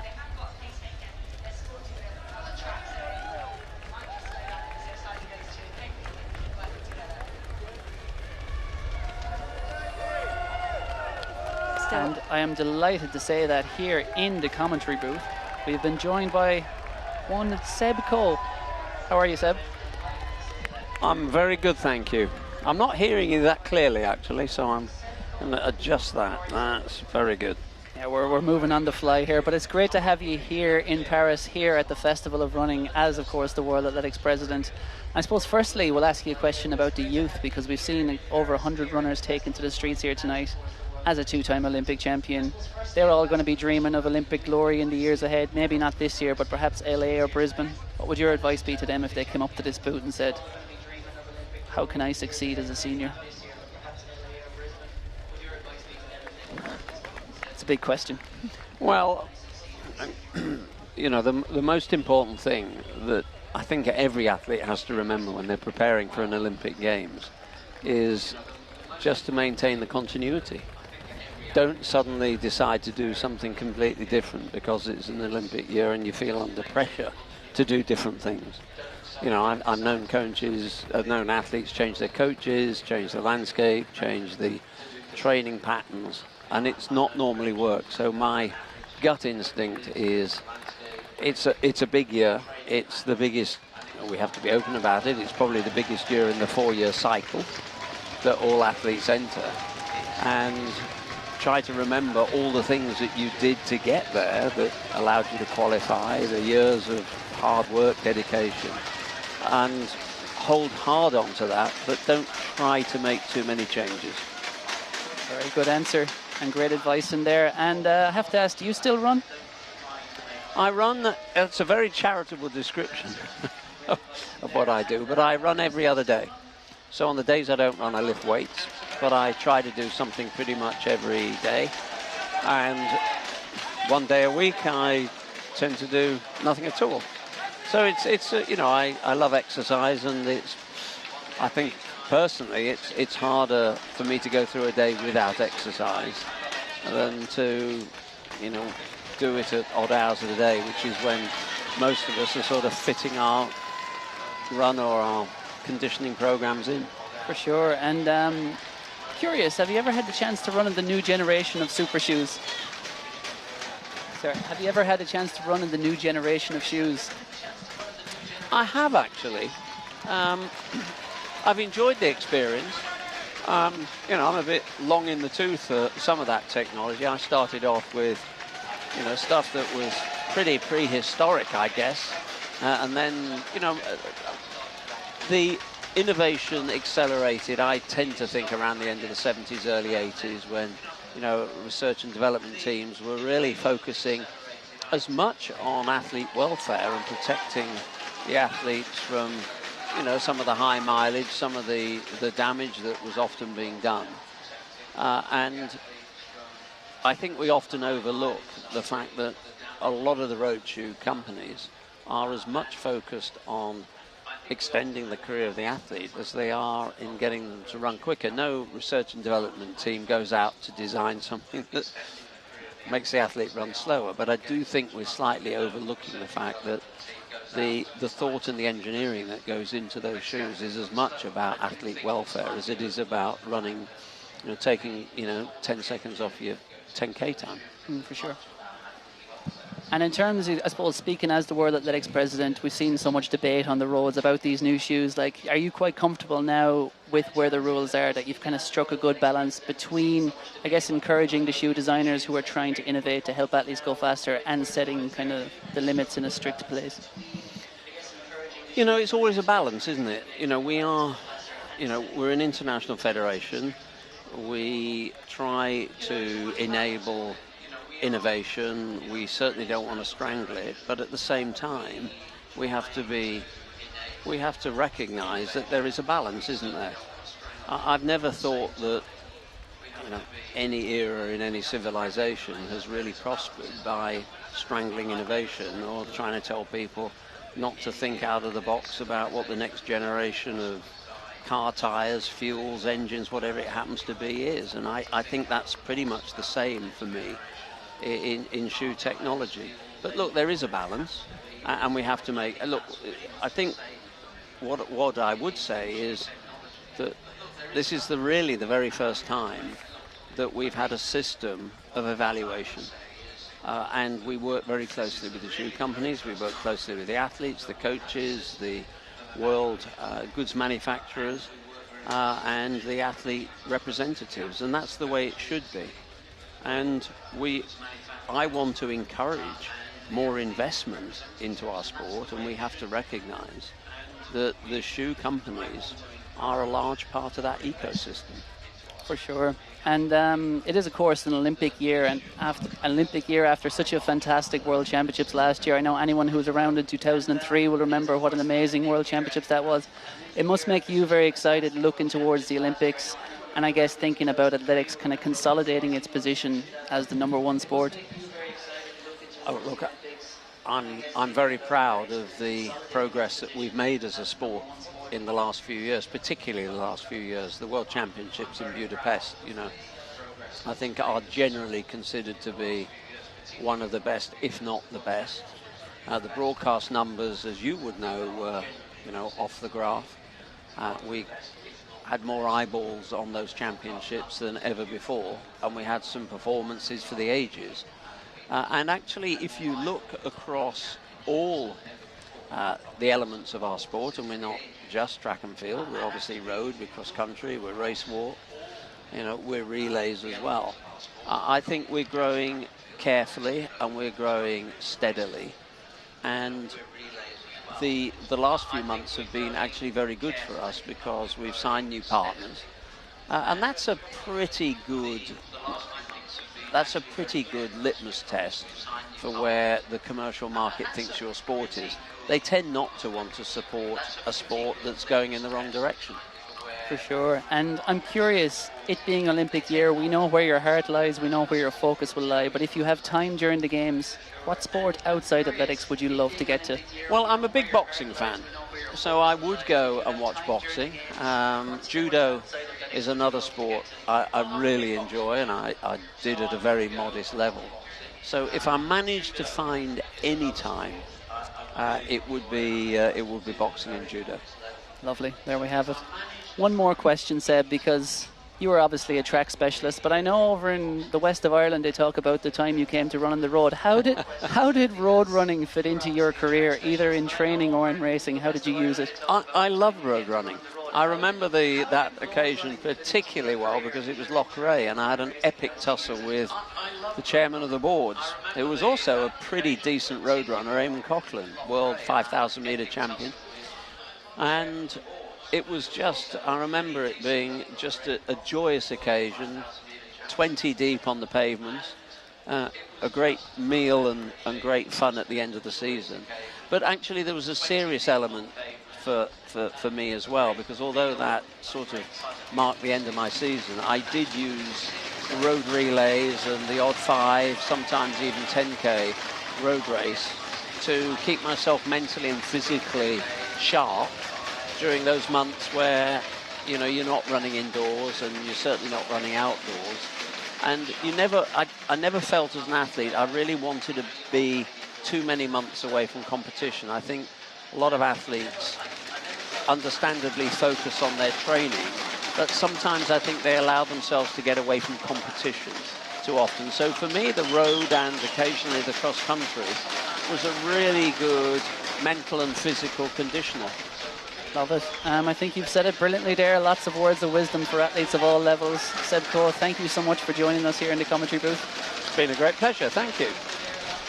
So we passed the halfway mark in the men's 10,000 metres and came through in around about 13:44. So that would be just under 27:30 pace. And they looked like they were picking up and they were moving strong. It's Hilary Kipkoech alongside Jamal Yima and Vincent Kebet. But that group slowed ever so slightly, and they did let some of the other athletes in. But we'll focus on the women for a second. Frantic watch checking there from Lakina Amebo. She's alongside Lois Chemnung as they come through halfway in just under 15 minutes. So they are very much on for a sub 30-minute clocking on the women's side. There they go, just on the blue carpet. So back up to these lead men. It has been a strong move for Yima and Kipkoech, but as they slowed as they came through the first lap, they did let the likes of Pietro Riva back into the picture, and that would be very encouraging for Cam Levins, Pietro Riva and those other men behind, trying to run fast, trying to run in the 27:30s. They would have had a bigger pack to work with up until around about 4 kilometres, I think, but that race has really blown back apart. Jamal Yima pushing the pace at the front, and I do think he has got Hilary Kipkoech for company. The Kenyan has just dropped off our tracking system though, so I wonder if Kipkoech has stepped aside, whether he was pacemaking, whether he's still down there somewhere on the road. But there's that chase pack containing the likes of Petra Riva, Eduardo Menacho and Cam Levins, all chasing national records.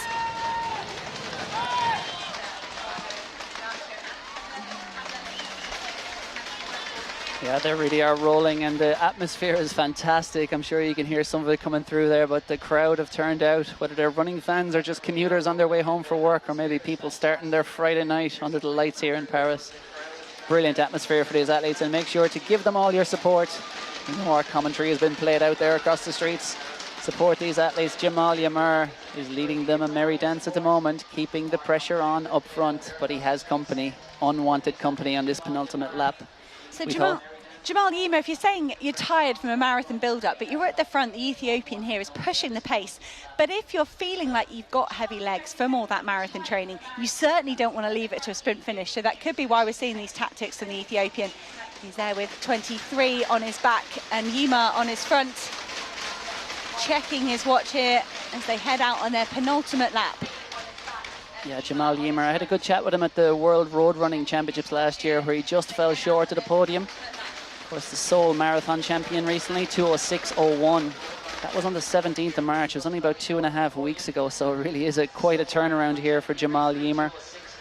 He grew up in the Amara region of Ethiopia, didn't have any running background in his family. He used to play football and athletics while at school, and then he said he's going to go full-time on athletics in 2016.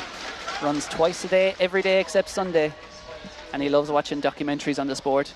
Funnily enough, one of his heroes amongst the obvious, Haile Gebrselassie and Kenenisa Bekele, is Eliud Kipchoge. Don't see many Ethiopians admitting that they look up to Kenyans.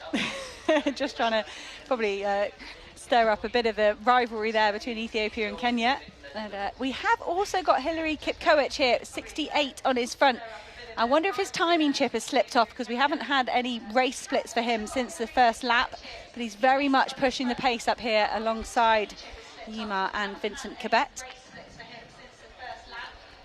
Yeah, perhaps a bit of cat and mouse there. I think Jamal Yamar was definitely applying the pressure as they were running up there to Palais Garnier, the top of the street, but I think when he realised perhaps at the top he hadn't made a dent and the two Kenyans beside him hadn't opened up any distance, maybe he just backed off a little. Or is he hurting? We'll find out, because we're now coming towards about 3 kilometres, a little over 3 kilometres from the finish at this point.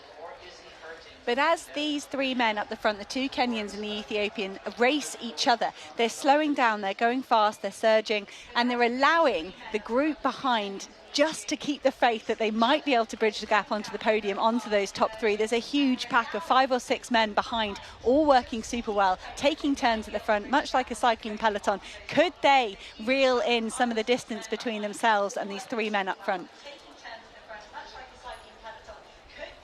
Yeah, they're locked together for now, running around the beautiful historical centre of Paris.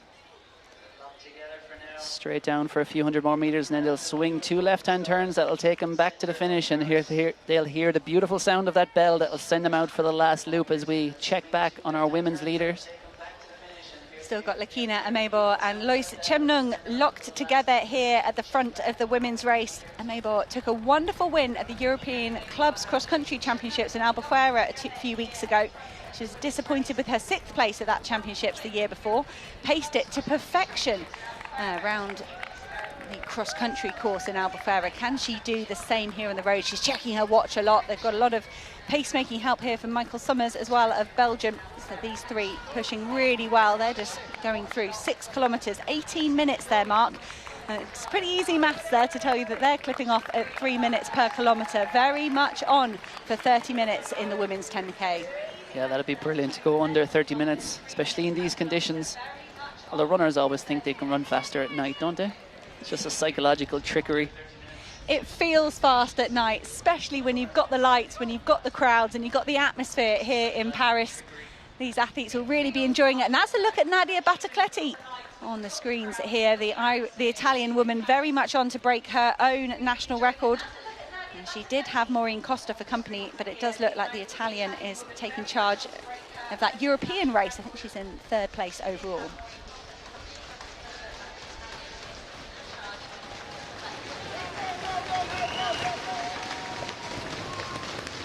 The atmosphere is booming as these leaders come up past us here. 2.5 kilometers to go for these men, 20:48 on the clock. And we have, it looks like, our podium finishes. They're just outside 27:30 pace for these men, so they are just easing their foot off the gas ever so slightly, but these 3 will race ferociously round this final circuit, and they've got men behind that are going to chase them down if they don't keep the pressure on. This is their final time on the cobbled section here as they head out towards Palais Garnier for the final time. That long straightaway stretches out ahead of them. A bit of cat and mouse going on. They're looking at each other, but when they take that left-hand hairpin and they head back towards the finish line, back towards the Louvre, you can be sure they are going to be racing ferociously, sprinting through the streets, past the crowds. A wonderful atmosphere here in Paris as the sun sets and the atmosphere builds. Yeah, Vincent Kibet, Hilary Kipkoech-Bet and Jamal Yamur. The Ethiopian is in a Kenyan sandwich at the moment, but they're running side by side up towards Palais Garnier.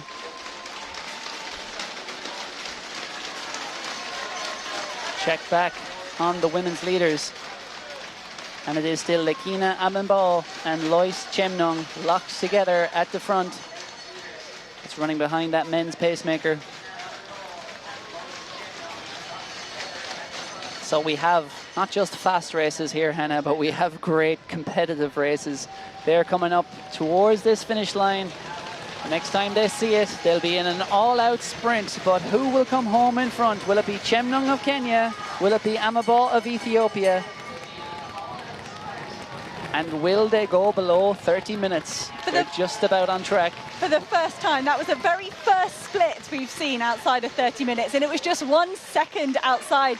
And these 2, even if they slow down ever so slightly now and they start to race, we can be sure as they go round their final circuit, as they enter the last half mile, their pace will lift and they will race all the way to the finish line. They're around about 600 metres or so behind the lead men, the trio, just heading up towards Palais Garnier before they swing round the left-hand hairpin and come back towards the finish line, and there's still nothing to choose between these 3. Nothing at all. You see there on the right of your shot, that is Michael Summers, the Belgian who is pacing them. A very accomplished international distance runner in his own right, but he's here on pacemaking duties, helping these 2 women to perhaps go below 30 minutes. And he's doing a great job leading them round. As the men, very tight turn there, just a little bit tricky. And we see Vincent Kibet just starting to apply the pressure to shorter of those 2 Kenyan athletes. As we look back down the field, Nadia Battacletti. So Nadia Battacletti, we think, is in 3rd place overall. She's gone through the bell, through the start-finish gantry for the penultimate time. Next time will be the finish line for the wonderful Italian. Can she get underneath 31:40? Still got company down there in the form of a pacemaker, so that's brilliant for her. But it is 2 Kenyans and an Ethiopian, Vincent Kibet, Hilary Bet, and then Jamal Yamur tracking them and just sitting in, probably smartly, trying to save something for the finish. He was out-kicked and kept off the podium at the World Road Championships last year, but certainly no one out-kicked him recently. He came home on top at the Seoul Marathon. How much speed is left in those legs after a marathon block of training. Hilary Kipkoech-Bet is starting to apply the pressure there. You can see him just rolling, takes a look over his shoulder, perhaps checks if he's doing any damage to the 2 men behind him. Hilary Kipkoech-Bet paced the Tokyo Marathon to 30 kilometers earlier this year, which is no easy feat with the speed they ran over there. He plans to make his marathon debut this autumn. Runs about 140 kilometers a week at the ASICS Chojo camp under the guidance of coach Peter Bai. 2 or 3 sessions a week. 2 speed sessions, they say, 1 long run. Although they dropped the long run in season, and I'm sure he'll be glad of every speed session he's done here in these final kilometers, because he's probably going to need a range of gears to outkick these 2, Hannah. Jamal Yima of Ethiopia looks like he's just starting to build momentum. You can see Palace Garnier behind them. They are on their way home. What do we think now? Around about 800 metres, 1,000 metres perhaps to go for the lead men in the 10,000 metres. Can they get back close towards 27:30 pace? They just nipped outside of that last time we saw them through the start-finish gantry, but very much on for sub 28 minutes here. For sure, and there's nothing given between these 3 men. They're gonna running towards the finish now, not long to go at all, and none of them have made a vicious surge, I'd say. And as we see the 2 women's leaders still locked together, it's all as it was a good few kilometers ago. It looks to be a 2-woman race here for glory on the streets of Paris. Of course, they are trying to get personal bests as well. Lois Chemnung has run 30:08 at her best. That's very much on. And of course, Lakina Amabo, 30:57. She's going to absolutely obliterate that. But both these women would love to see a 29 beside their name. Gives them that extra bit of street cred once you get on the line of a major race. So the women with around about 3.5 minutes left to run. The men maybe only about 90 seconds before they come through the start-finish gantry. They're going to have a pair of left-hand turns to make. They're the other side of the square, the wrong side of the square. They're going to sprint down, come round, and then it will be a sprint on for the finish line. They're very much still locked together. Hilary Kipkoech-Bet has been pushing the pace at the moment. He's been trying to shake off Vincent Kibet and Jamal Yima, but he's not managed it so far. There is still 3 men locked for the win. Yeah, and there's just perhaps a bit of distance opening up there. 3, 4, maybe 5 meters back to Vincent Kibet is the first sign of the crack. Even though they're both ASICS athletes from Kenya, they don't train together. And now we see a move there from Jamal Yamur. He moves on the outside going into that turn. This is the penultimate turn. They're going to turn for home now. It's a 90-degree turn. They'll have about 200 meters to run, and Jamal Yamur looks to have timed it to perfection. Can he hold off Hilary Kipkoech-Bet? They see the bright lights of the City of Lights.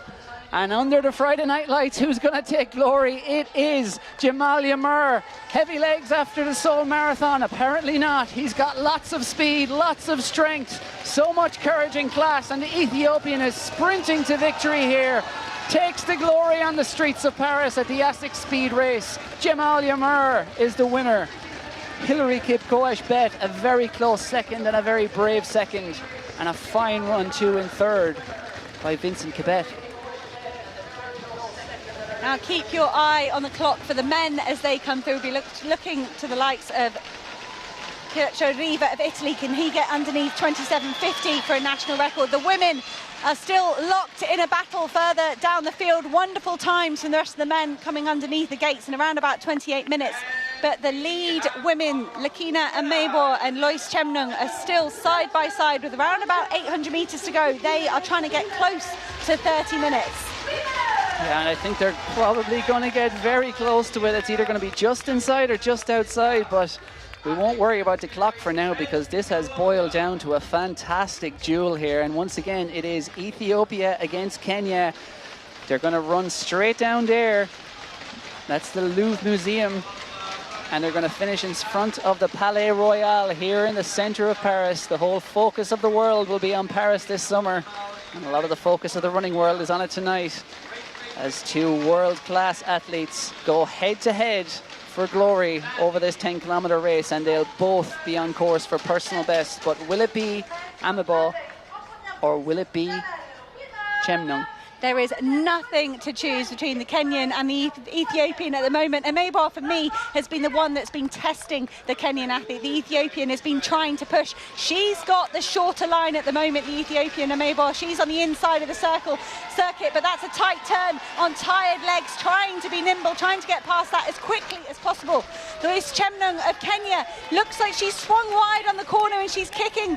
Chemnung of Kenya trying to get herself ahead of Lakina Amebor of Ethiopia. These two flying down the finishing straight here in Paris. They can see the big arch, the big lights, and the clock is on 29:45 at the moment. Can they get themselves underneath 30 minutes? Lakina Amebor of Ethiopia strikes for home and she wins, arms aloft, cheering the time and the victory.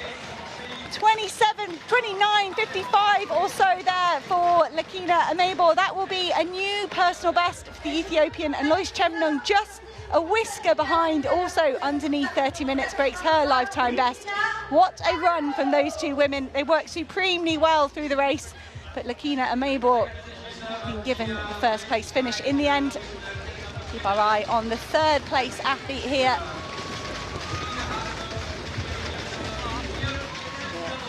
I think it might be Miriam Chebet of Kenya. The clock still 30:33 here. Fantastic effort for third place. Wonderful times on the women's side here. Mabel still on the floor. That is indeed Miriam Chebet finishing third. 30:40 was her best, so I think she was just outside that machine. She might be. So the clock just coming up to 31 minutes. Keeping an eye out for Nadia Battacletti of Italy. Her lifetime best, 31:36, is the Italian national record. She set that in September, perhaps a bit disappointed after her showing in Budapest at the World Championships. A wonderful bounce back and a wonderful fifth at the World Road Running Championships, and that is 30 underneath 31:20, a new Italian record for Nadia Battacletti, finishing in fourth place. Yeah, she's going to be doing it over 1,500 and 5K on the track. That's her plan for the Paris Olympics, but she's shown superb form here over 10K on damp streets of Paris. Well done to Nadia Battacletti, a big Italian record. Mabel posing for photos with her new shoes, the Metaspeed Paris series. Worked supremely well for her here today, powering her to a wonderful new lifetime best of 29:56. Runners still flooding over the line here. Yeah, we've just ticked beyond 32 minutes, so we'll keep an eye out for some of these athletes coming in, because a lot of the people will be looking for either personal bests, the likes of McKenna Myler, Julia Meyer, I'm sure, of Austria. This is Julia Meyer. She is targeting the Austrian record. 32:49 is her best. She's going to smash that. It's going to be under 32:30 for Julia Meyer. And that is an Austrian record for Julia Meyer. Brilliant stuff. So we've had an Italian record and we've had an Austrian record in less than ideal conditions, and we'll keep an eye out for any other records that may fall. It was a strong finish as well then for McKenna Myler, just behind Leonie Perrault. Yeah. Fellow American there waiting at the finish. Congrats. And that's Koen Naert in that orange singlet of Belgium.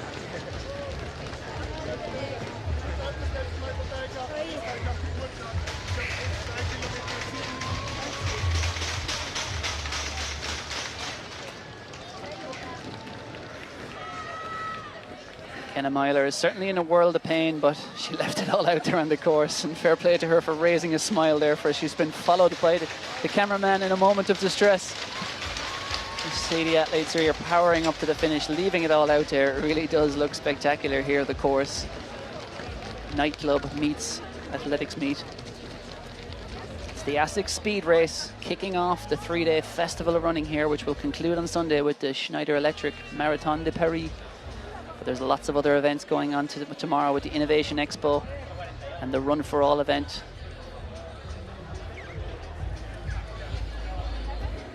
You can check it all out on ASICS Speed Race.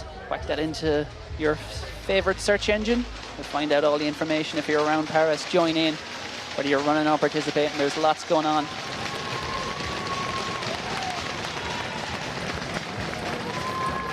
finish there from Natasha Phillips, Scotland. Just outside 34 minutes.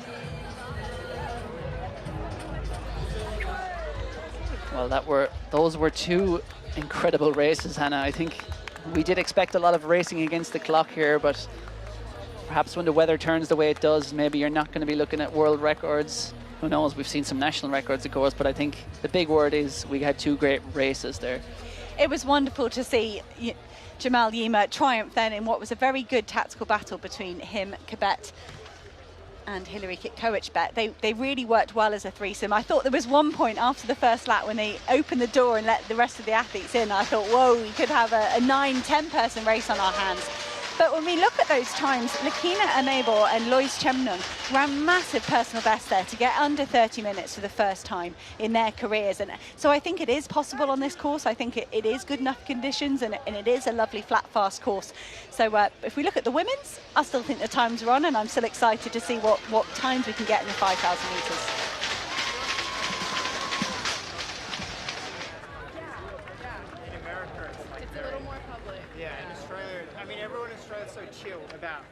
Everything. As we see some of the exhausted but elated athletes there. Kate Goddard and Clayton Young. Bigger things ahead for them in the months to follow. They're delighted. Just as they were striking the poles, we cut away from them. Who knows what they had planned. There is Adele Michal. What do you want to know? Thank you, Paris. And we are counting down very quickly to the speed race 5 kilometers. So if you thought they ran fast, just wait until the 3 milers, as they say in old money, will be getting out there. Clayton Young there, delighted. He'll be going around the Olympic marathon course in the morning, doing all his visualization for about 4 months down the line, but a great way to test himself on the streets of Paris and soak up some of the atmosphere here. I have to say, the buzz. Paris does events like this very well, and they've done it. They've pulled it off again. We can say that at this point of the night. We've got one more race to come, though. Clayton Young goes and picks up his medal. Delighted with himself. We will pull up, by the way, some of the results and give you the information that we have. And we'll be pulling them up on screen as soon as they're made official. There's Peter By there on the very left of your shot, with some of his charges for the women's 5,000 meters. He coaches 2 very strong athletes that you were looking at there, Uganda's Joy Cheptoyek and Kenya's Caroline Niaga. But there is an Ethiopian who could ruin the party once again, as they did in the 10-kilometer race. What else do you need? What would you in Wanagesh Makasha. I know. Again, if marathon form is anything to go off, Makasha ran a 2:24 marathon in February, so she's got fantastic strength. Let's see what her speed is like over 5,000 meters. Just about 18 minutes to go, so we'll be getting some reaction as soon as they've gathered their breath from our champions and some of the other record breakers down the field in that race. And then we'll be teeing up the ASICS speed race, 5 kilometers, which will, depending on your gender, a 13 or 14 minute blast around this course. Lakina Amabor, she's based in Spain. There's a lot of training out there for the players to Castellón Club. She helped them to that gold medal at the European Cross-Country Clubs Championship, so she's been a club player there, but she also finished in joint 2nd place in the World Athletics Cross-Country Tour this winter, so she's been very busy off the roads, on the grass. She's really announced herself here with that 29.56. Her official personal best is around about a minute slower than that. It was an unofficial 30.32 in there, but now she can officially say, Lakina Amabor, that her personal best is underneath 30 minutes. The Ethiopian will be delighted, and coupled with her 5,000 on the road of 14.35 in Monaco, it's been a fantastic few weeks for her. Adam Nowicki there of Poland, 28.44 his best. We'll pull up the results on that and confirm if he managed to set a personal best. Maybe he's attacking the Polish record. There is Adam. But Abba is down with some of our winners from the 10 kilometers.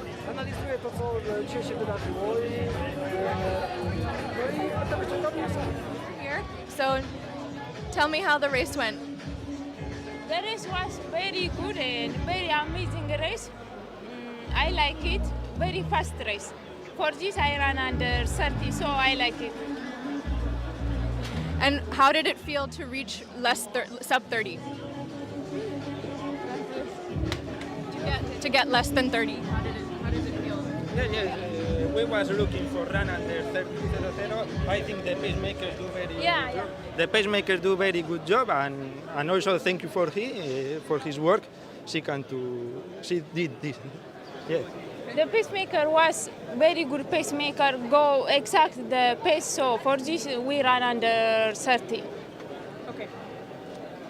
And you know, we are in Paris, of course, the city that will host the Olympic Games in a few months. So how have you been thinking about that and preparation? Yeah, I got to work hard more than this. I hope I will be in the Olympic game. And what's next for you? What is your next race? After this, I think will be track, ready for the track competition. Awesome. Thank you so much. Congratulations, and I'll send it back to the commentators.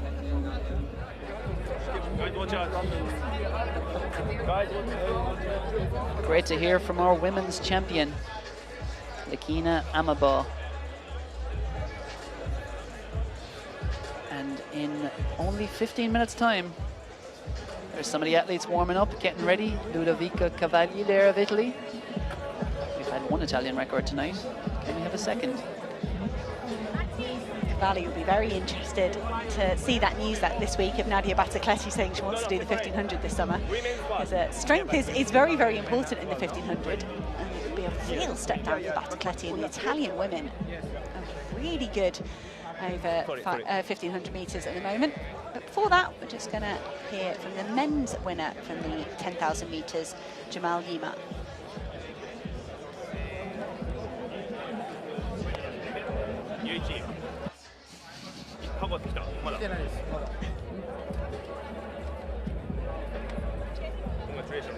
Thank you so much. We are just trying to ensure that we have a translator for Yima so we can give him the best opportunity to express his delight for taking the win here. Yeah, I do.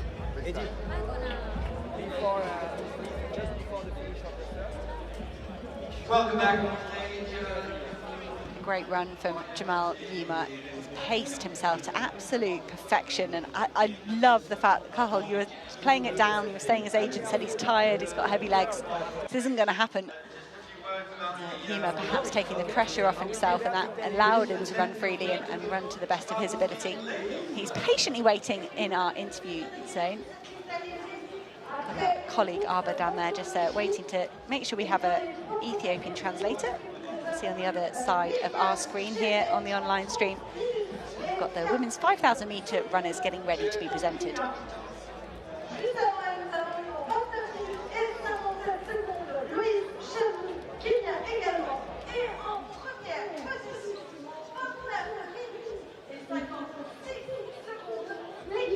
We are ready to hear from the men's 10,000 metre race winner, Jamal Yima.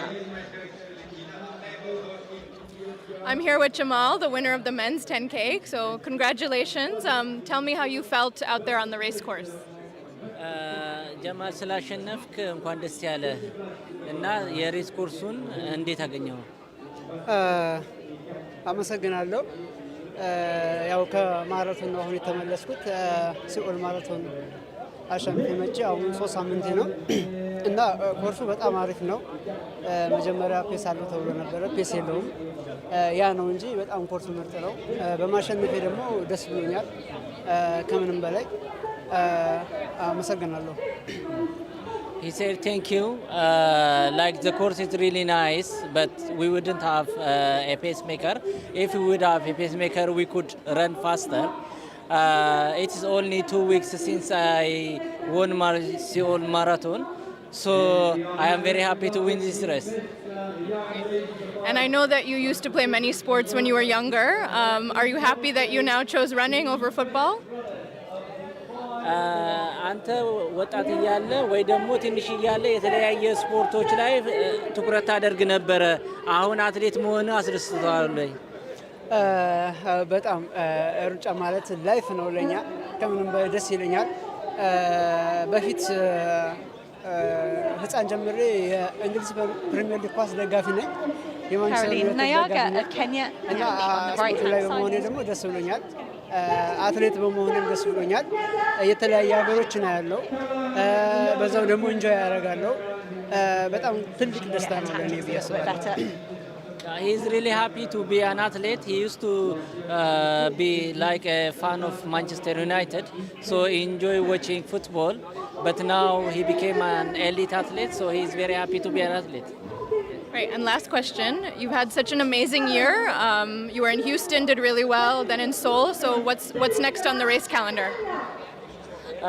ሁስተን በጣም ቆንጆ ሩጫ ሮጣሃል። ከዛ በኋላ ደግሞ ሲኦልም እንደዚሁ እና የሚቀጥለው የውድድር ካላንደር ምንድነው? የሚቀጥለው ውድድሬ እንግዲህ አሁን እመለሳለሁ ወደ ቤተሰብ። ከዛ በኋላ ከማናጀሬ ጋር እና ከተወካይ ጋር በመነጋገር የቀጣይ ውድድሬን አላውቅም። እንግዲህ ያው እነሱ በሚሉኝ ነው የምንቀሳቀሰው። ትሬኒንግ በአግባቡ እሰራለሁ እዛ ድረስ ውድድር እስከሚሉኝ ድረስ እና የቀጣይ ውድድርን ገና አላወኩም። Like he didn't know his next race calendar because he has to go back home and discuss with the manager, and then after like he will decide where he is going because the manager is the one who is planning his race. Okay, well, congratulations again. Hope to see you again, and I'll send it back to the commentators.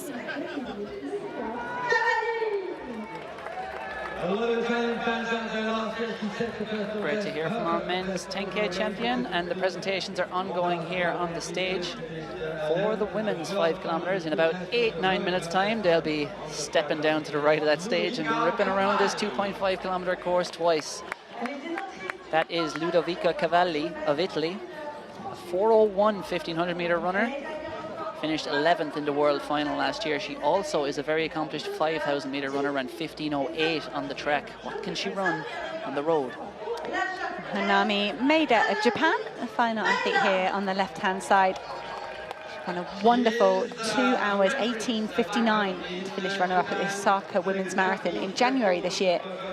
And would have all but secured her qualification for Paris, making her a 2-time Olympian. She took part in the Tokyo Olympic Games, finishing 33rd.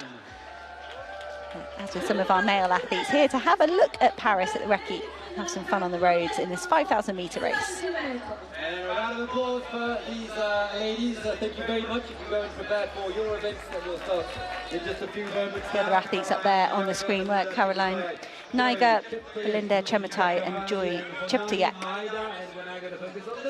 Yeah, Cheptoyak, you'd have to imagine, will feature very strongly here. She went out hard at the World Cross Country just a week ago, less than a week ago, and she faded substantially over the latter half, trying to follow the Kenyan women, which everyone knows was mission impossible for anyone else in the world last Saturday. Stat for you, Cathal. Do you know what the slowest 5,000 meter personal best was on that Kenyan World Cross team? Go ahead, depress me. I think it was 14:12. Someone told me. So slow, isn't it? Just pathetic.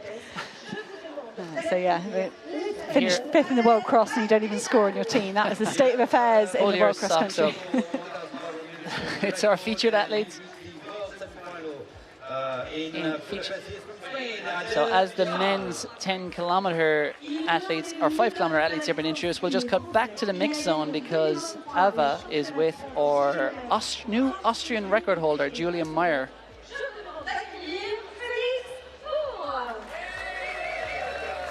So tell us how the race felt and how it feels to break the record. Yeah, it's pretty amazing. Like the first 5K was crazy because racing alongside Elish McColgan is like dreaming. So the first 5 were really, really easy, and the second 5 was just pushing hard, and in the end it was perfect.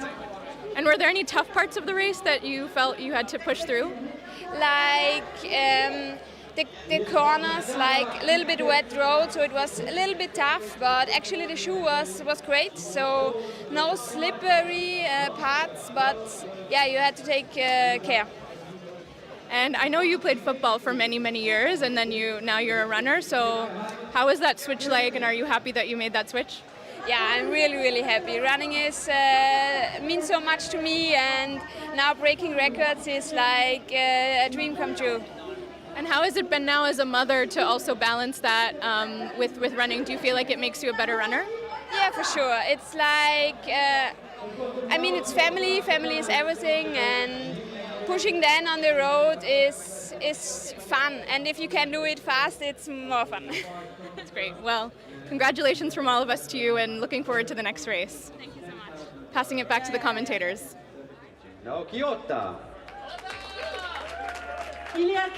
Great reflections there from the new Austrian national record holder. Have a look through the rest of our athletes that we're introducing here. Sinead Reek of Canada reach. He's a Canadian Paralympian and won a gold medal in Tokyo in the T38 1500. Freak accident when he was 10, playing golf with his friends, and a ball hit his head and left him with an impairment on his left-hand side. He competes in the T38 category, but he's here competing in the 5,000 metres, so a bit of over-distance work for the defending Paralympic champion as he sets his sights on the Paralympics, which will be towards the end of August here in Paris. So just a few more weeks for him to wait.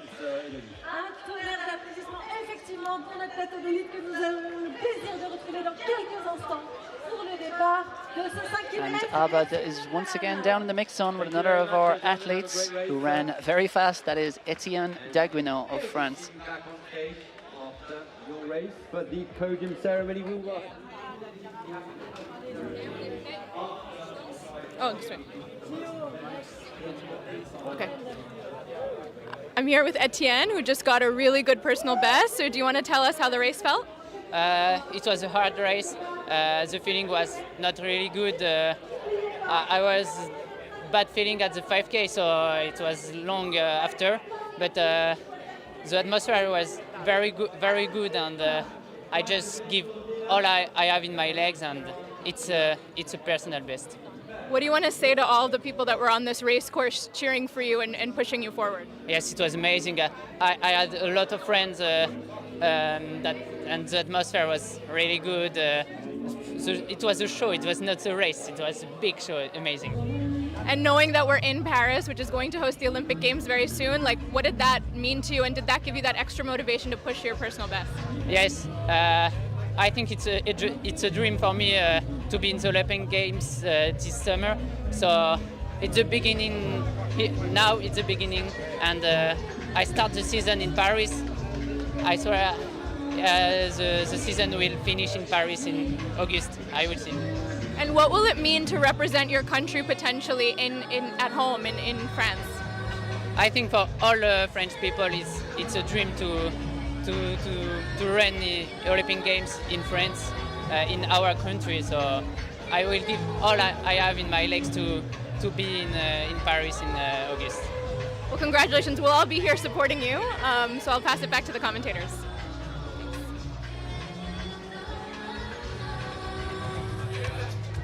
Our athletes making the way towards the start line for the final race here this evening. The speed race at 5,000 here at the ASICS speed event. Our athletes all checking out, testing out the new Metaspeed Paris Series shoe. Bright orange, hard to miss. It's on the bottom of all of these athletes, and it's going to propel them around the streets of Paris.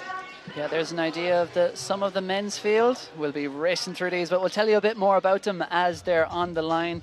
The favourite undoubtedly though, Hagos Gebrhiwet of Ethiopia, the star of this field, the most accomplished man in this field, a multiple world medalist on the track over 5,000 metres, an Olympic bronze medalist back in 2016, and he really is an outstanding competitor. 12:42 he's run for 5,000 metres on the track. He's run 12:59 on the road. And when I talked to him yesterday and I said, what do you think? And he said 13 minutes. And then I said, 12:49, the world record? And he said, yes. But we'll see if he can live up to that. That's big talk. That's what we want to hear. It's just coming up to a minute to go to the start of this 5,000 metres. And there's a look at the women's start list. Fionnuala McCormack, bit of under distance running for the Irish marathoner.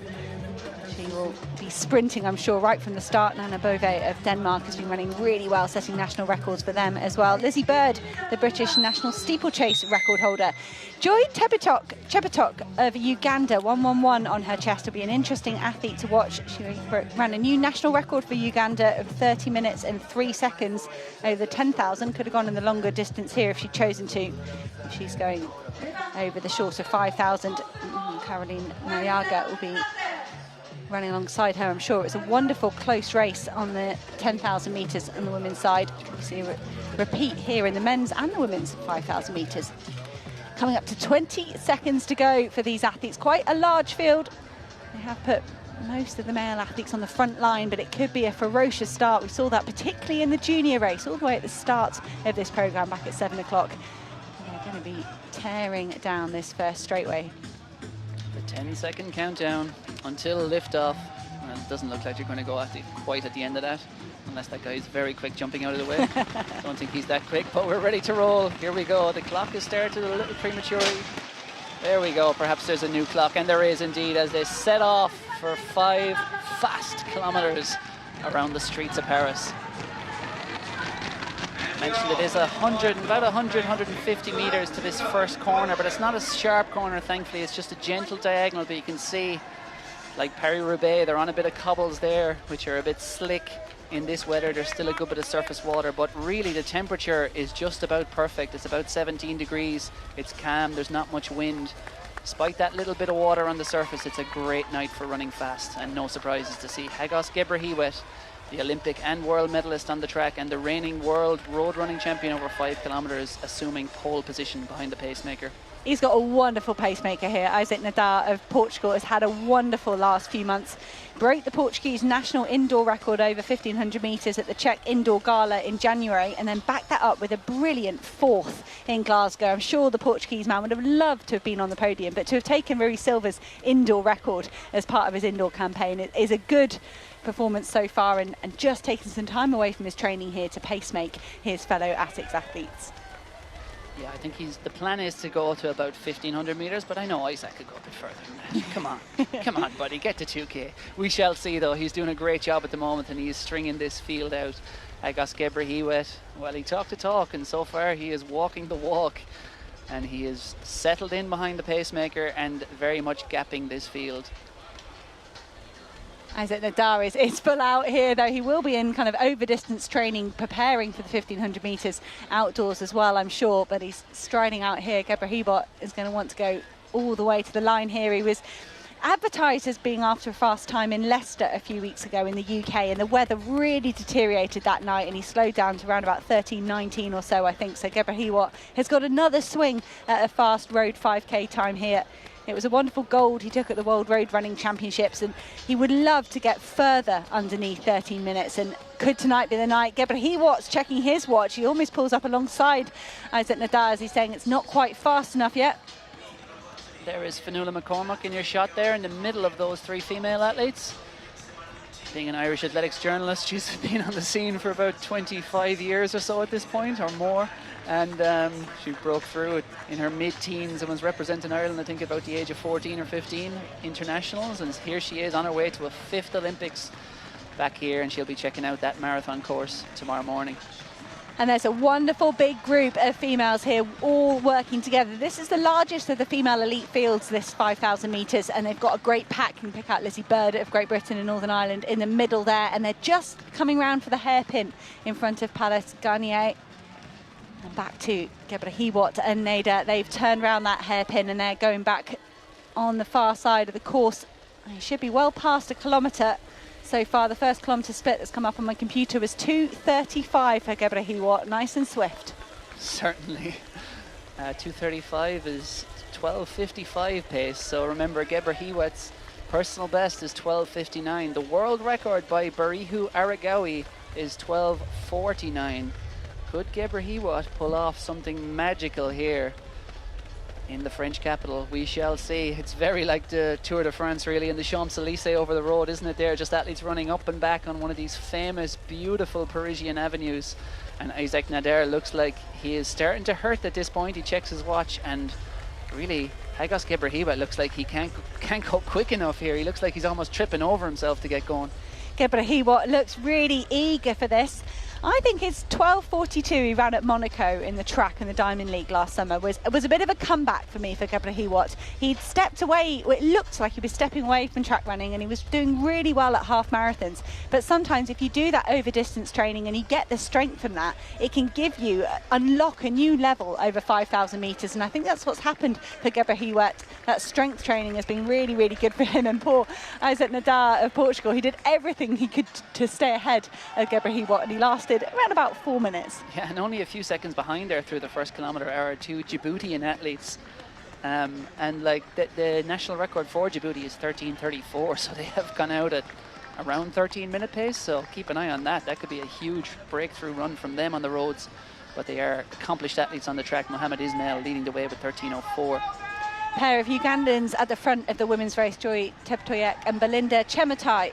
Cheptoyek, I think, will have been disappointed with her 18th place finish at the World Cross Country Championships. Cathal already mentioned it was perhaps overzealous for her early pacemaking, but if she can pace it absolutely perfectly today, Cheptoyek looks poised to run something really good. She was underneath 3 minutes for the first kilometre as well.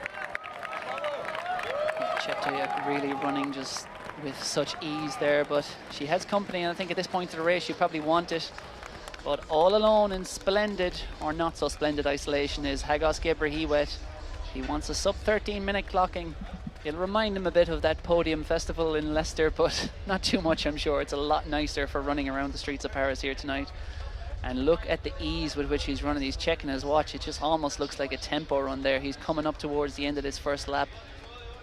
Gebrhiwet, he looks a little bit like a man on a mission to me. Checking that watch an awful lot. He's definitely not here for a tactical race. He's here to run at a fast time as he makes his way down the bottom loop here on the course. One left-hand turn. He'll take another left-hand, right-hand turn, left-hand, right-angle turn here behind the motorbikes, and he will see the halfway point, the start-finish gantry with the white LEDs up ahead of him, lighting the way, showing him his path.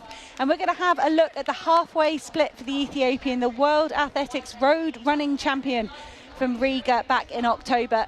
One of the fastest men ever over 5,000 metres on the roads and on the track. Can he get underneath 13 minutes? Can he get close to his lifetime best? Well, the halfway split is a big one. He's going to be just outside 6:30, or almost bang on, 6:31 or so as he comes through here. Easy maths there to do. It's 13 minutes just outside that pace. 12:59 is his personal best. That's the big one he wants, and the chasing packer not too far behind, but Adel Michal in arrears. He's gone through in about 6:40, so they're all on for big times as well. We might see a Spanish record. A pair of Djibouti athletes with Adel Michal, Mohamed Ismail and Abdi Vass. Maxime Chometon running well for South Africa as well. He goes through halfway in 6:44. Felix Bohr of France goes through in 6:49. So wonderful running from that second pack. And we get our first look at Caroline Nyaga of Kenya. And she comes up to her halfway split. She's going to come through the start-finish gantry around about 7:20 or so. So well under 15-minute pace for Caroline Nyaga.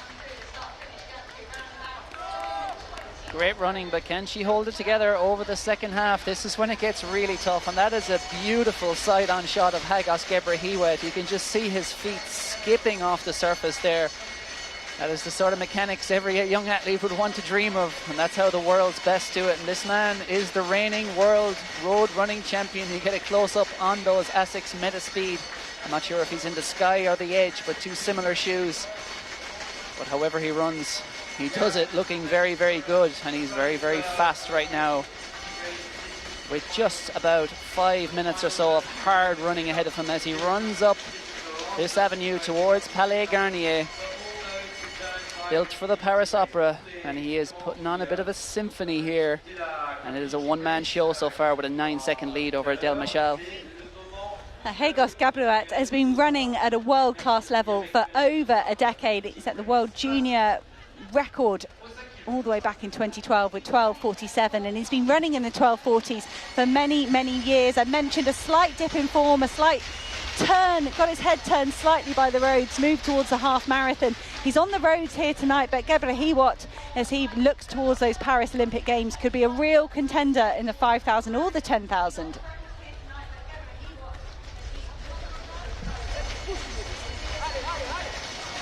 So Caroline Niaga has a 3-second advantage over Belinda Chemutai and then Sania Hassan. There's certainly national records in the offing there if they keep that up for Sania Hassan. But Caroline Niaga looks to be all alone out front, running so strongly there. But this is the furthest from the finish Hagos Gebre will be, and I think he's just backing off that pace maybe just a little. He's a little cautious around that bend. He's definitely starting to hurt, but that's only natural. He's into the 4th kilometre. He's going to have to dig deep, and he will be thinking, can I get under 13 minutes? His pace was just outside. Should be getting a split soon enough. We'll get an idea, but just visually maybe looks to just showing some signs of fatigue, Hannah. He does for the first time. Gebre was taking it easy round that corner, but he did catch up with Cathal Dennehy just before the race to tell us how he was going to approach today. I am joined here by Hagos Gebre. This man is a medalist over 5,000 metres on the track at world and Olympic level, and he's going to be tearing around the streets of Paris on Friday night, over 5 kilometres. You've run below 13 minutes before for the distance. What is your goal here? Thank you so much. The ASICS first times for me, the new for me. That's good. Yeah, very nice. It was good. And you've been trying out the shoes in the last few days. How did the shoes feel? I don't know, no, because me is new, because now is tomorrow is the test. After tomorrow is this, this feeling, like this. The design is very good, and after tomorrow is running like feeling out after tomorrow like this. How has training been going recently? The training very nice. I'm good training. The rest tomorrow, I'm glad, very good, like result, under 13 maybe, like this, my plan. Do you have a time goal in mind? Yes, time, I don't know, sorry. Do you think we might see 13 minutes? Yeah, after 13 minutes, like this, my plan. 12:49, maybe like this. That's a nice goal, and it might not be your only time in Paris this year. What are your goals for the summer? The summer maybe Ethiopia was disqualified and finally test and Spain Malaga is the federation like this. After like this, maybe Paris Olympic like this. Hagos, we wish you the very best of luck on the road ahead. Thank you so much.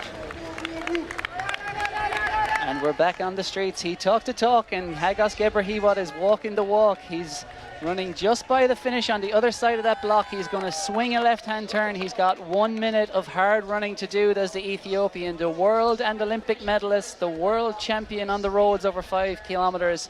The finish is just to the left of where he is now. 1 minute to go, and then he'll be seeing the Palais Royal, built in the 1630s, the former home of Louis XIII and King Louis XIV before he moved out to Versailles. But no doubts about the King of Paris tonight. It is Hagos Gebre of Ethiopia, with just about 200-300 metres at the moment to run for the Ethiopian, and he is in splendid isolation out front. As we said, Caroline Niaga is leading the women's race. We'll check back on her as soon as Hagos Gebre hits the line. But the Ethiopian, he does look to have slowed just a little, but he's keeping up the pace. As you can see, it's going to be outside 13 minutes. How far outside? He's probably got about 20 to 30 seconds to run around this corner, and he'll see the finish, and that will be a very, very welcome sight. He went for it tonight, that's for sure. He went hard from the start. He went out on sub 13 minute pace, couldn't quite hold it together after a great pacing job from Isaac Nader. But Hagos Gebre will likely be seeing this man back in Paris this summer for the Olympic Games, and he has set himself up beautifully for a great track season with a fast run around the streets of Paris tonight. Hagos Gebre is your winner over 5 kilometres at the ASICS speed race. And a wonderful sprint on for second and third. Is it going to be Ismail of Djibouti? He crosses the line in 13:30 or so. That could be a new Djibouti national record for Mohamed Ismail. Wonderful run in third place from Spain's Adel Michel, and the athletes are pouring across the finish line. Clock just moving towards 14 minutes. Fantastic running from these athletes and a wonderful win from Hagos Gebrehiwot. And Caroline Nyaga of Kenya is your lead woman. She has one last turn to go and then she will head towards the finishing straight. She's starting to flounder. It was at this stage a few weeks ago in the UK where she was pipped just to the finish line by her training partner. But today, Caroline Nyaga of Kenya looks full of running. She's got the pacemaker alongside her. She's trying to push her pace. Only a few women in the world have ever run underneath 14:30. Caroline Nyaga is going to be super close here today in Paris. She is emptying the tank. She's driving her arm. She's pushing to the finish line. She's going to be very close to her lifetime best of 14:35. It's just slipping away from her, but a wonderful clocking nonetheless, and a win for Caroline Nyaga of Kenya. And we would expect that it is Joy Cheptoyuk perhaps contending for second, but we'll see who it is coming through. We would expect that it is Joy. Sami Hassan of Djibouti was certainly up there as well. She will set a personal best no matter what she's running. She doesn't have one on the roads, but she's run 15:21 on the track. As you see them come up to the finish there, that is indeed Joy Cheptoyuk. Passes in around 15 flat. Athletes exhausting themselves. You can see Caroline Nyaga has left it all out there. Drops to the ground. Outstanding running. Here we go. I think Ludovica Cavalli is coming across there in just about 15:18 or so. We'll get these results officially to you as soon as we have them. Wonderful efforts from all these women down there. And the men ahead of them as well. You can see, check out the form there of Lizzie Bird, steeplechase specialist. All of these women desperately trying to get themselves underneath 16 minutes. The clock just getting towards that mark, but they are going to be underneath it. With a great pack, worked so well there together. Martina Gallant of Poland, Agnieszka Makasha of Ethiopia, Katalin Steinruck of Germany, all working well there to get probably new personal best underneath 16 minutes.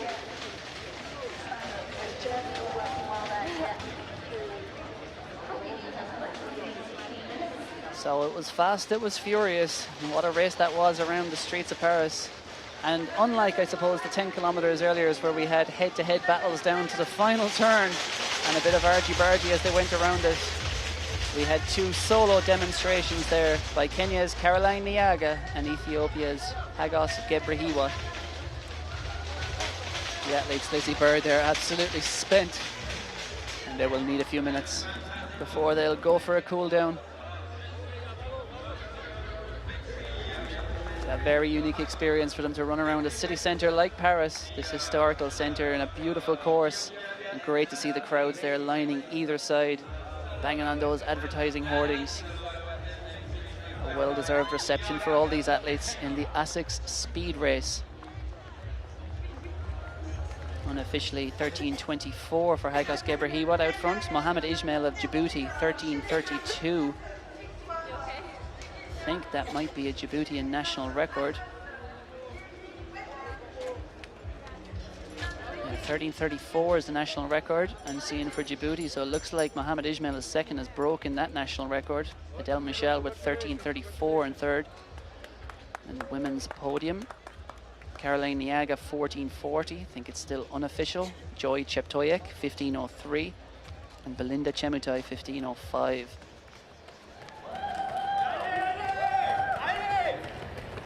Back down the numbers for anyone wondering. Fionnuala McCormack 16:34 finish. Nana Bove of Denmark 16:30. Kira Weiss of Germany 16:01. Go Tru Ling of Singapore getting applauded across the line. A really global race here today. ASICS athletes from all over the world been invited here to test out the new Metaspeed Paris Series shoe. Representative from Singapore, getting a lovely cheer, everybody bashing on those advertising boards down the finishing straight. It'll be interesting to have a word with our two champions and some of the other athletes down the field, even who may have surpassed their personal bests, or just give us some reflections on the experience. We'll give them a chance to gather their breath as these presentations are ongoing. I'm sure Abba will be waiting in the mix zone to have a chat with a lot of them. Claire Cashmore, Great Britain, just making her way over the line as well. Paralympian, we've got a few Paralympic representatives here. Yeah, 5-time Paralympian. We should be hoping to make it 6 this summer.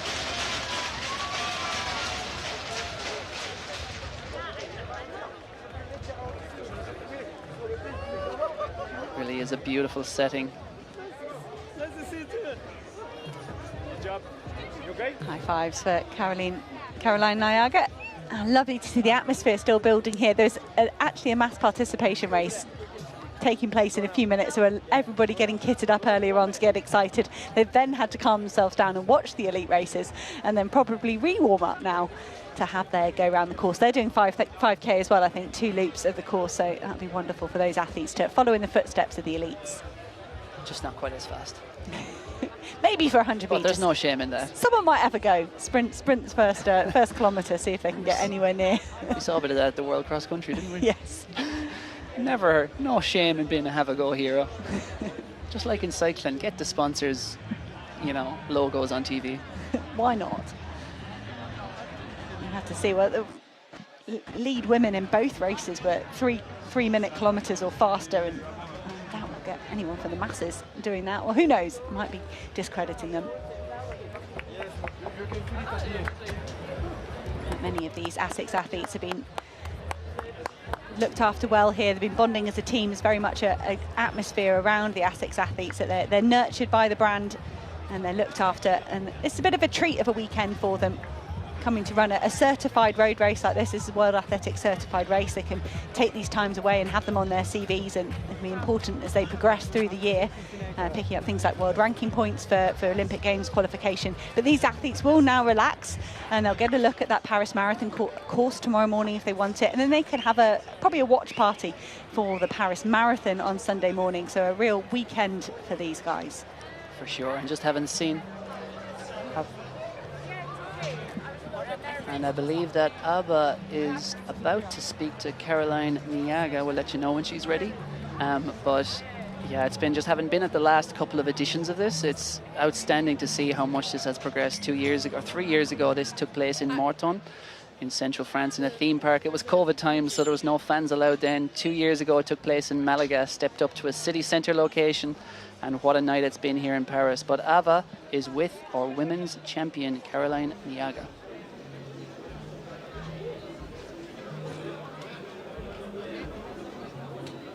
I'm here with Caroline, who just won the women's 5K. Congratulations.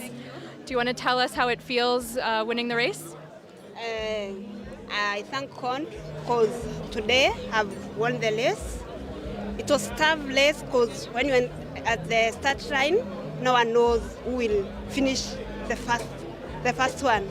I'm happy because I finished when I am the first one. I thank God for that. Yeah, the race was tough. The guys who we were running with, they were tougher. So I thank God because today it was my day. And I know there were some tough points in that race. How did you focus and push yourself through?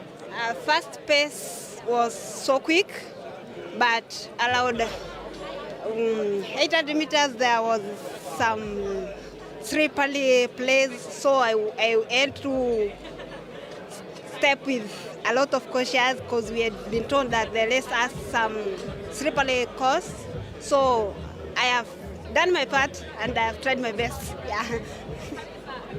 And what do you want to say to all of those that have been supporting you? I thank you to my management, Meso management. Also, thank you for the ASICS. I'm happy to run with the Sky Plus Meta Speed. It's a good race. It is a good shoe. I'm happy to run with it. Yeah. And last question, what's your next race? My next race, I'm gonna go sit down with my coach and plan for the next race. Yeah. Okay. Congratulations. Back to the commentators. Great to hear from our women's champion, Caroline Nyaga. She's a police officer, although, you know, it's the Kenyan sports system whereby you don't have to do too much work until your career is done, of course. But yeah, she's part of the police system in Kenya, so don't mess with her. That's what I'm saying. That's what you're saying. But yeah, she's now training in Kaptagat, the ASICS Chojo camp, under the guidance of Coach Peter Bai. Saw Tom Broadbent there, her agent, congratulating her after the race. Just talking to her coach earlier. Plan is 5,000 meters at the Olympics. She's certainly shaping up well to have a tilt at that, although, as we learned last Saturday, there is no shortage of good female distance runners in Kenya. Probably the hardest team in the world to make in perhaps any sport. I think that's a fair claim. Having a look at our mass participation runners here, getting themselves ready. And have a go. Let's go to Singapore and just debriefing with her support team as well. Yeah, she looks pleased. She was eyeing up a marathon or a 5-kilometer record. Didn't quite come out tonight, but she'll live to fight and run another day. But Ava is down in the mix zone with Hagos Gebrhiwet. Thank you. I am here with Hagos, the winner of the men's 5K. So can you talk us through your race and how it went? ስለ ውድድሩ ሲያውራን ያው አመሰግናለሁ። ያው የመጀመሪያ ነው እኔ የአሴክስ አሁን ነው የገባሁትና በጣም አሪፍ ነው። ያው ውድድሩ ትንሽ ከዝናብ አኳያ ትንሽ ያሻራታልና ያው በአብዛኛው ውጤት አሪፍ ነው። I do thank you. I am recently joined ASICS. I am very happy to be an ASICS athlete, and the race is really nice. But because of the rain, like the ground is slippery. And tell me what is the place where you train like in Tigray? Is it climate conditions like this? Is it very different? ትግራይ ትሬኒንግ የምታደርግበት የአየር ሁኔታ ምን ይመስላል? እንደዚህ ቀዝቃዛ ነው ወይስ? ያው ብዙ ትግራይ አልሰራም፣ አዲስ አበባ ነው የምሰራው። ያው አዲስ አበባ ተመሳሳይ ነው፣ ቀዝቃዛ ነው። ያው ቆንጆ ነው። ያው ጥሩ ተዘጋጀ ነበር። ያው በዝናብ ምክንያት ያው ጥሩ እንዳሰብ ካረጥኩምና ያው ኔክስት ጥሩ እሮጣለሁ ብዬ አስባለሁ። He is training at the moment not in Tigray but in Addis, but the weather is like it is similar. He has been preparing really well for this race, but he didn't do as he expected because of the weather and like that. But in the future, he will try to do well. And what motivates you to keep on pushing for whether it's the world record, for an Olympic medal? What is it? How do you keep that focus? Can you repeat it? How do you keep the motivation, to continue pushing even if a race doesn't go your way, to continue to try to push for a record, a medal, አንተ እንዳቀርከውና እንዳሰብከው ባይሆንም ዛሬ ግን ከዚህ በኋላ ከፊት ለፊት ላለው ለኦሎምፒክ የተለያዩ ሪከርዶችን ለመስበር ምን ያክል ይሄ ያነሳስተዋል? ያው ለኔ ጥሩ ነው። ያው አሴክስ ሁሌ መዘጋጀ ውድድር በጋ ቢሆን አሪፍ ነው ማለት ከዚህ በለጠ ጥሩ ሰዓት እንዲሮጥለት እንፈልጋለን። ያው የአሴክስ ልጆች አትሌቶች ያው በጋ ሲሆን ሞር የበለጠ ሰዓትና የበለጠ እንትን ይሆናል ብዬ አስባለሁ እና ያው ለኦሎምፒክ ያው ጥሩ ተዘጋጀ ጥሩ ውጤት ለመጣ ያው ካሁን ጀምሮ ያው ብዙ ስራ ይጠብቀኛልና ያው ጥሩ ውጤት አመጣለሁ ብዬ አስባለሁ።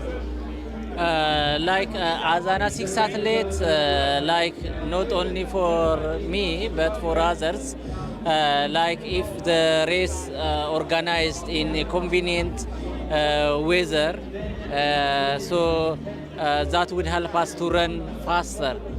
So from now I am focusing on on Olympics. So I want to work really hard and achieve my goal. We're confident that you will achieve them. So congratulations again. Thank you so much. I'll send it back to the commentary box. Thank you so much.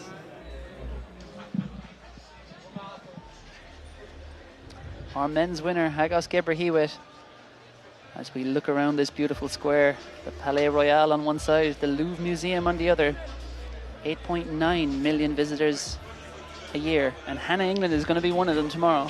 Not till Monday. Oh, Got my sorry. ticket booked on You're Monday. smart. You avoided the weekend. Yeah, I did. I thought the Louvre might be a tiny bit quieter on Monday, as there will be so many people here for this whole weekend of athletics, with, of course, the Paris Marathon taking place on Sunday. But it's been a wonderful evening tonight here in Paris, starting off with those youth races. And we've got to reflect, it was wonderful that ASICS handed out 6 contracts for those athletes there, for the under-18s, under-20s and the under-23. So hats off to those athletes that got the action underway at 7 o'clock. And then just wonderful with these elite races, the 10,000 metres and now the 5,000. Yeah, 2 great contests, I think, you know, in the 10K races, and 2 great individual performances in the 5-kilometre races. Fast times, great races, it's what you want, and good crowds. And I think connecting with the city, you know, 4 months before the Olympics, less than 4 months now.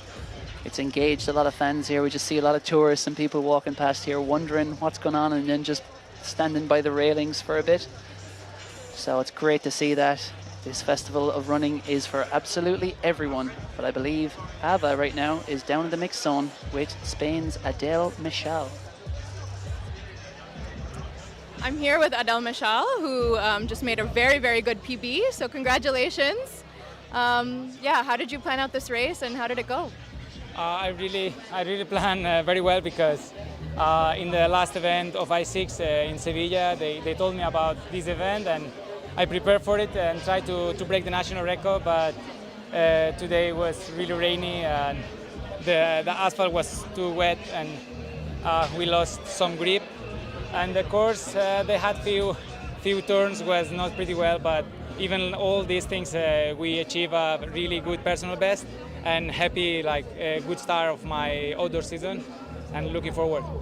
So when you're in a race like this, where there is, whether it's rain or slippery or, you know, the turns are tough, how do you keep the planning in your head, that whether you know if the PB is going to happen or not? How do you like walk yourself through it? Before to start the race, I had 2 goals in my mind. One of them was try to break the national record if the day was really good, and the second was okay. The day when we wake up, we saw the sky was really rainy, and I said, okay, the goal is to be in the podium and try to be competitive as much as I can, and I achieved that, and I am really happy for this, because today was not really nice weather for run fast, but happy another podium in my career, and really grateful for that. And you have so many European level championship. You've been an Olympian. Like, what is next for you? What is the next goal? Oh, the next goal, of course, I have already the standard for Olympics here in Paris in August. In the 1500 meters today, around the 5K, this was like just base endurance. Try to challenge myself in a different distance, and now it's coming Diamond League Doha, Diamond League Rabat, Diamond League London, and it's very, very nice season with the European Roma in June, and just focus now in my main distance in the 1500 meters, and try to be here in August as much competitive as I can. And last question for you, what do you prefer between track running versus road running? Road running is really nice, because I think every race I do in the road race, I like more this like event. 6 days ago, I ran in Ibiza 10K, and I am really enjoying like racing the road, because you run through the streets. The stadiums is pretty same. Wherever you go, it can change the stadium, how big is it, but the road races, you need to adapt to the asphalt, you need to adapt to the course, if it's uphill, downhill, windy, and always is some big challenge, and it's something I really enjoy. No? I think for now, still track, it is more adrenaline, but about enjoyment, I really enjoy the road race. Well, I hope we get to interview many more times, so thank you, congratulations again, and I'll pass it back to the commentators.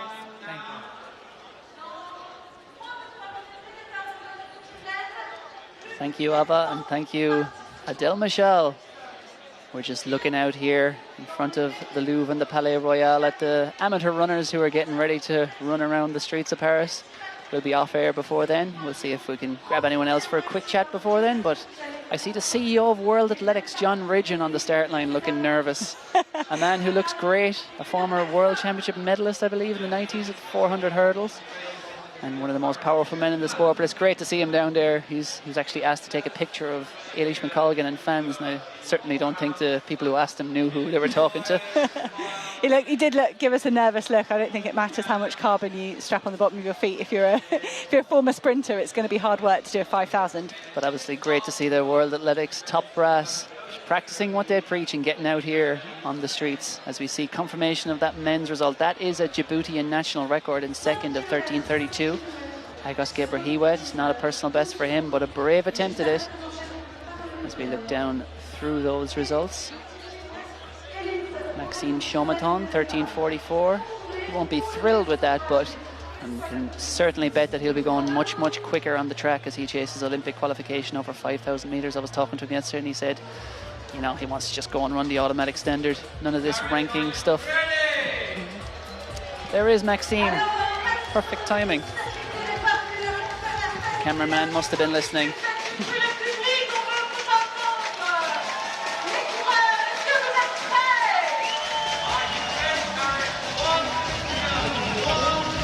No, just look at me. Pretend like it's not there.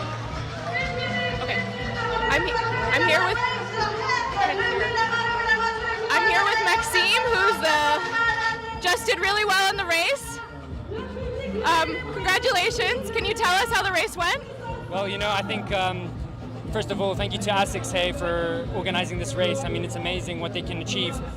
To bring 100 athletes out to Paris is absolutely insane. And so congratulations to them.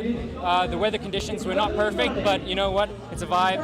And I think this race is just there for promoting everything that they do and showing that they are one of the best brands around. So really, thank you to them. And as a build-up for my season, I think it's fantastic to just show off what I can do for them. And can you tell us, what is the running culture like in South Africa?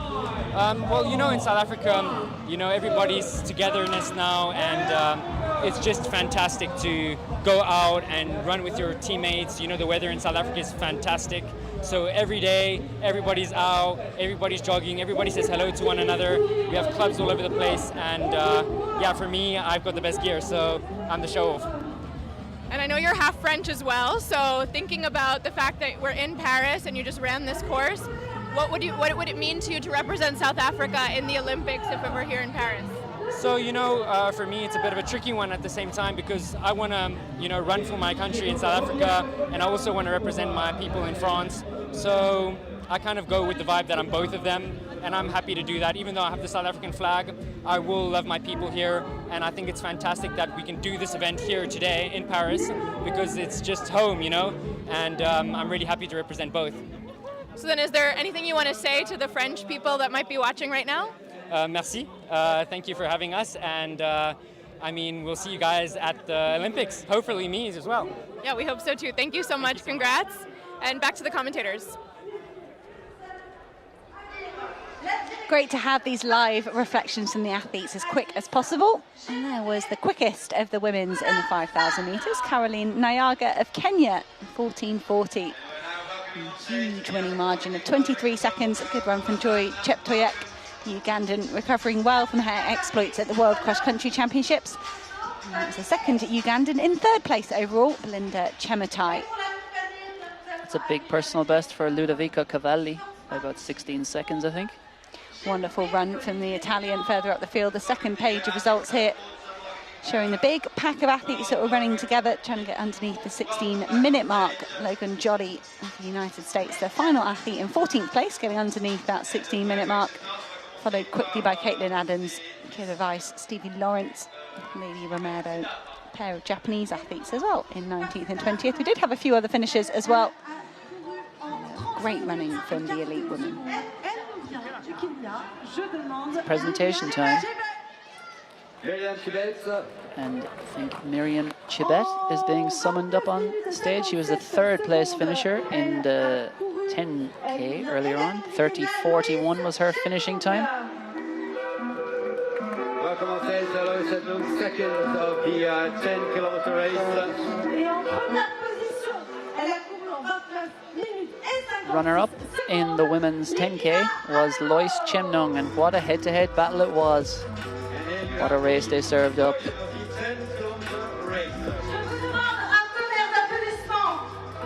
And there is our champion, Lekina Amabal of Ethiopia. They turned around those last two turns. There was contact. Elbows were engaged. And ultimately in that lung-bursting run to the line, it was Lekina Amabal who proved the stronger. She took victory in 29:56, both the leading women under 30 minutes. Fantastic running on a damp, cool night in Paris.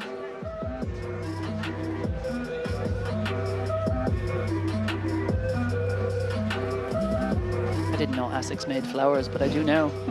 Probably got carbon in them, or it makes them last longer than than any other flowers you take home. I think they were grown in Japan. Yeah. Brought right over here.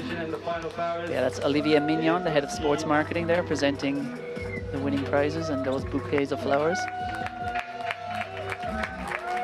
To our leading three women.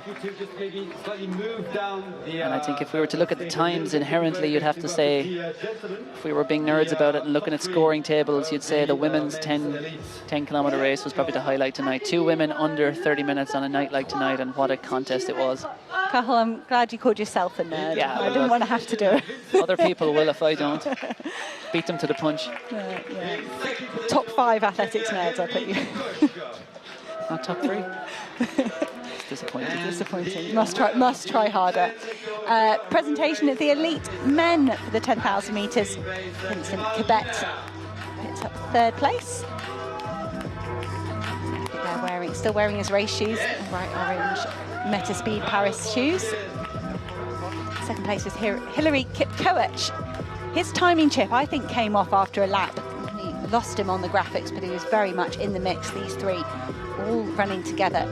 Jamal Yima of Ethiopia ended up taking the win in the end. And his reflections in his post-race interview as well. Delighted to take the win here in Paris. 27:43, his best. He very much sees himself as a marathon runner. 3rd in Boston in 2021. And a very, very hilly course, and we've been talking about it throughout the broadcast, the hilly nature of the Paris Olympic marathon course. That could suit the Ethiopian. Totally flat here today, but he took the win in 27:43. And next time we see him, could it be in the Olympic marathon? The team hasn't been picked for Ethiopia yet. But Jamal Yima will continue his campaign and turn his attention back towards the marathon in the next few weeks. Yeah, I think any marathoner doesn't have much excuse after that, really, you know, in terms of, I think, 2.5 weeks, 17th of March was when he won that Seoul Marathon, and to run a 10K and to kick the way he kicked tonight. But again, I guess you can't ignore that the effect of technology these days, as we spoke about earlier, in terms of the way athletes are recovering. And I'm sure he'll have been delighted to have the Metaspeed Paris series on his feet tonight, helping him power around the streets of Paris. But as many athletes have pointed out, it's one thing having the shoes, but as we'd see if you were out there watching the amateurs, it takes a whole lot more than a good pair of shoes to run fast. So it's time for the presentations in the women's 5 kilometers. And it will be Caroline Niaga, Joy Cheptoyek, and Belinda Chemutai. Caroline is on the left, Joy in the middle, and Belinda on the right. 14:40 was Caroline Niaga's winning time, just shy of her best, 14:35, but given slightly better weather, I'm sure she could obliterate that time, and we would expect to see her do so on the track. She ran her personal best in Lille earlier this year. Welcome on stage the top 3 of the men's 5. Well done to Caroline Niaga, Joy Cheptoyek, and Belinda Chemutai.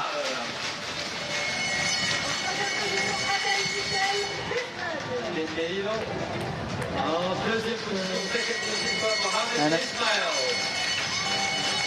Adele Michel up for 3rd place in the men's 5,000 metres. We just heard from him in his interview as well. He was hoping for the Spanish national record of 13:19. He was just a bit outside it today, but a good run nonetheless for the Spaniard. Such range for him, he could choose any number of distances to compete at the Olympic Games. We'll have to wait and see what he does go for. Second place for Mohamed Ismail of Djibouti and a new national record, a couple of seconds off that. And it was a win for Hagos Gebret, the Ethiopian, the pre-race favourite. Lived up to the billing really fast through the first 2 or 3 kilometres and then paid for that somewhat over the 4th and 5th kilometre. Held on well for the win though, 13:24 for Gebret. Yeah, Ismail there in the centre, he broke his own national record tonight. Probably not as sweet when you break your own record, is it? Rather than stealing it off someone else. Not quite as satisfying. Still, maybe you just calm yourself down that you've put a bit more of a gap between you and the rest of your teammates. Well, 8 seconds was the gap up front between Hagos Gebret and Mohamed Ismail.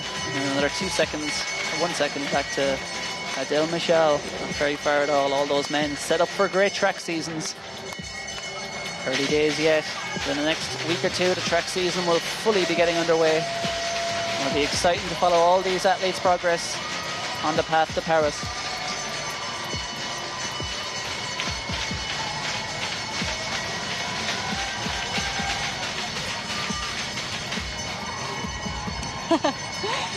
Caroline Nyaga enjoying herself there with the flower in the hat. It's nice to see the athletes relax. I did mention this wonderful weekend here that ASICS are putting on for the athletes and for the fans. So much engagement with every level of the sport, from those youth runners through to the elites, and now with the fun runners, if you like, although they're taking it very seriously. They're having their go at the course here in Paris. I got skipper Hewett has got his flowers. He'll probably be giving them away. He's already given them away, I think. Oh, she's giving them back to him. Doesn't want them. Excess baggage. But yeah, big smiles all round. Ugandan pair there. Joy Cheptoyek and Belinda Chemutai.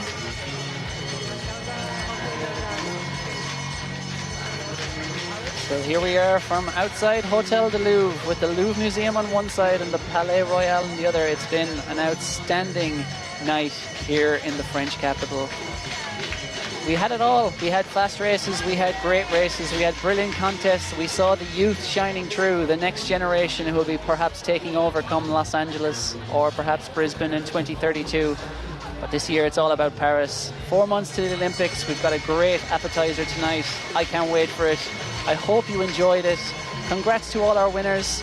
From the 10K, Ethiopia's Lakina Amebo and Jamal Yamar, and from the 5 kilometers, Kenya's Caroline Nyaga and Ethiopia's Hagos Gebret. Thank you for coming and joining us tonight. From me, Cathal Dennehy, and from my compatriot Hannah England, goodbye for now.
you.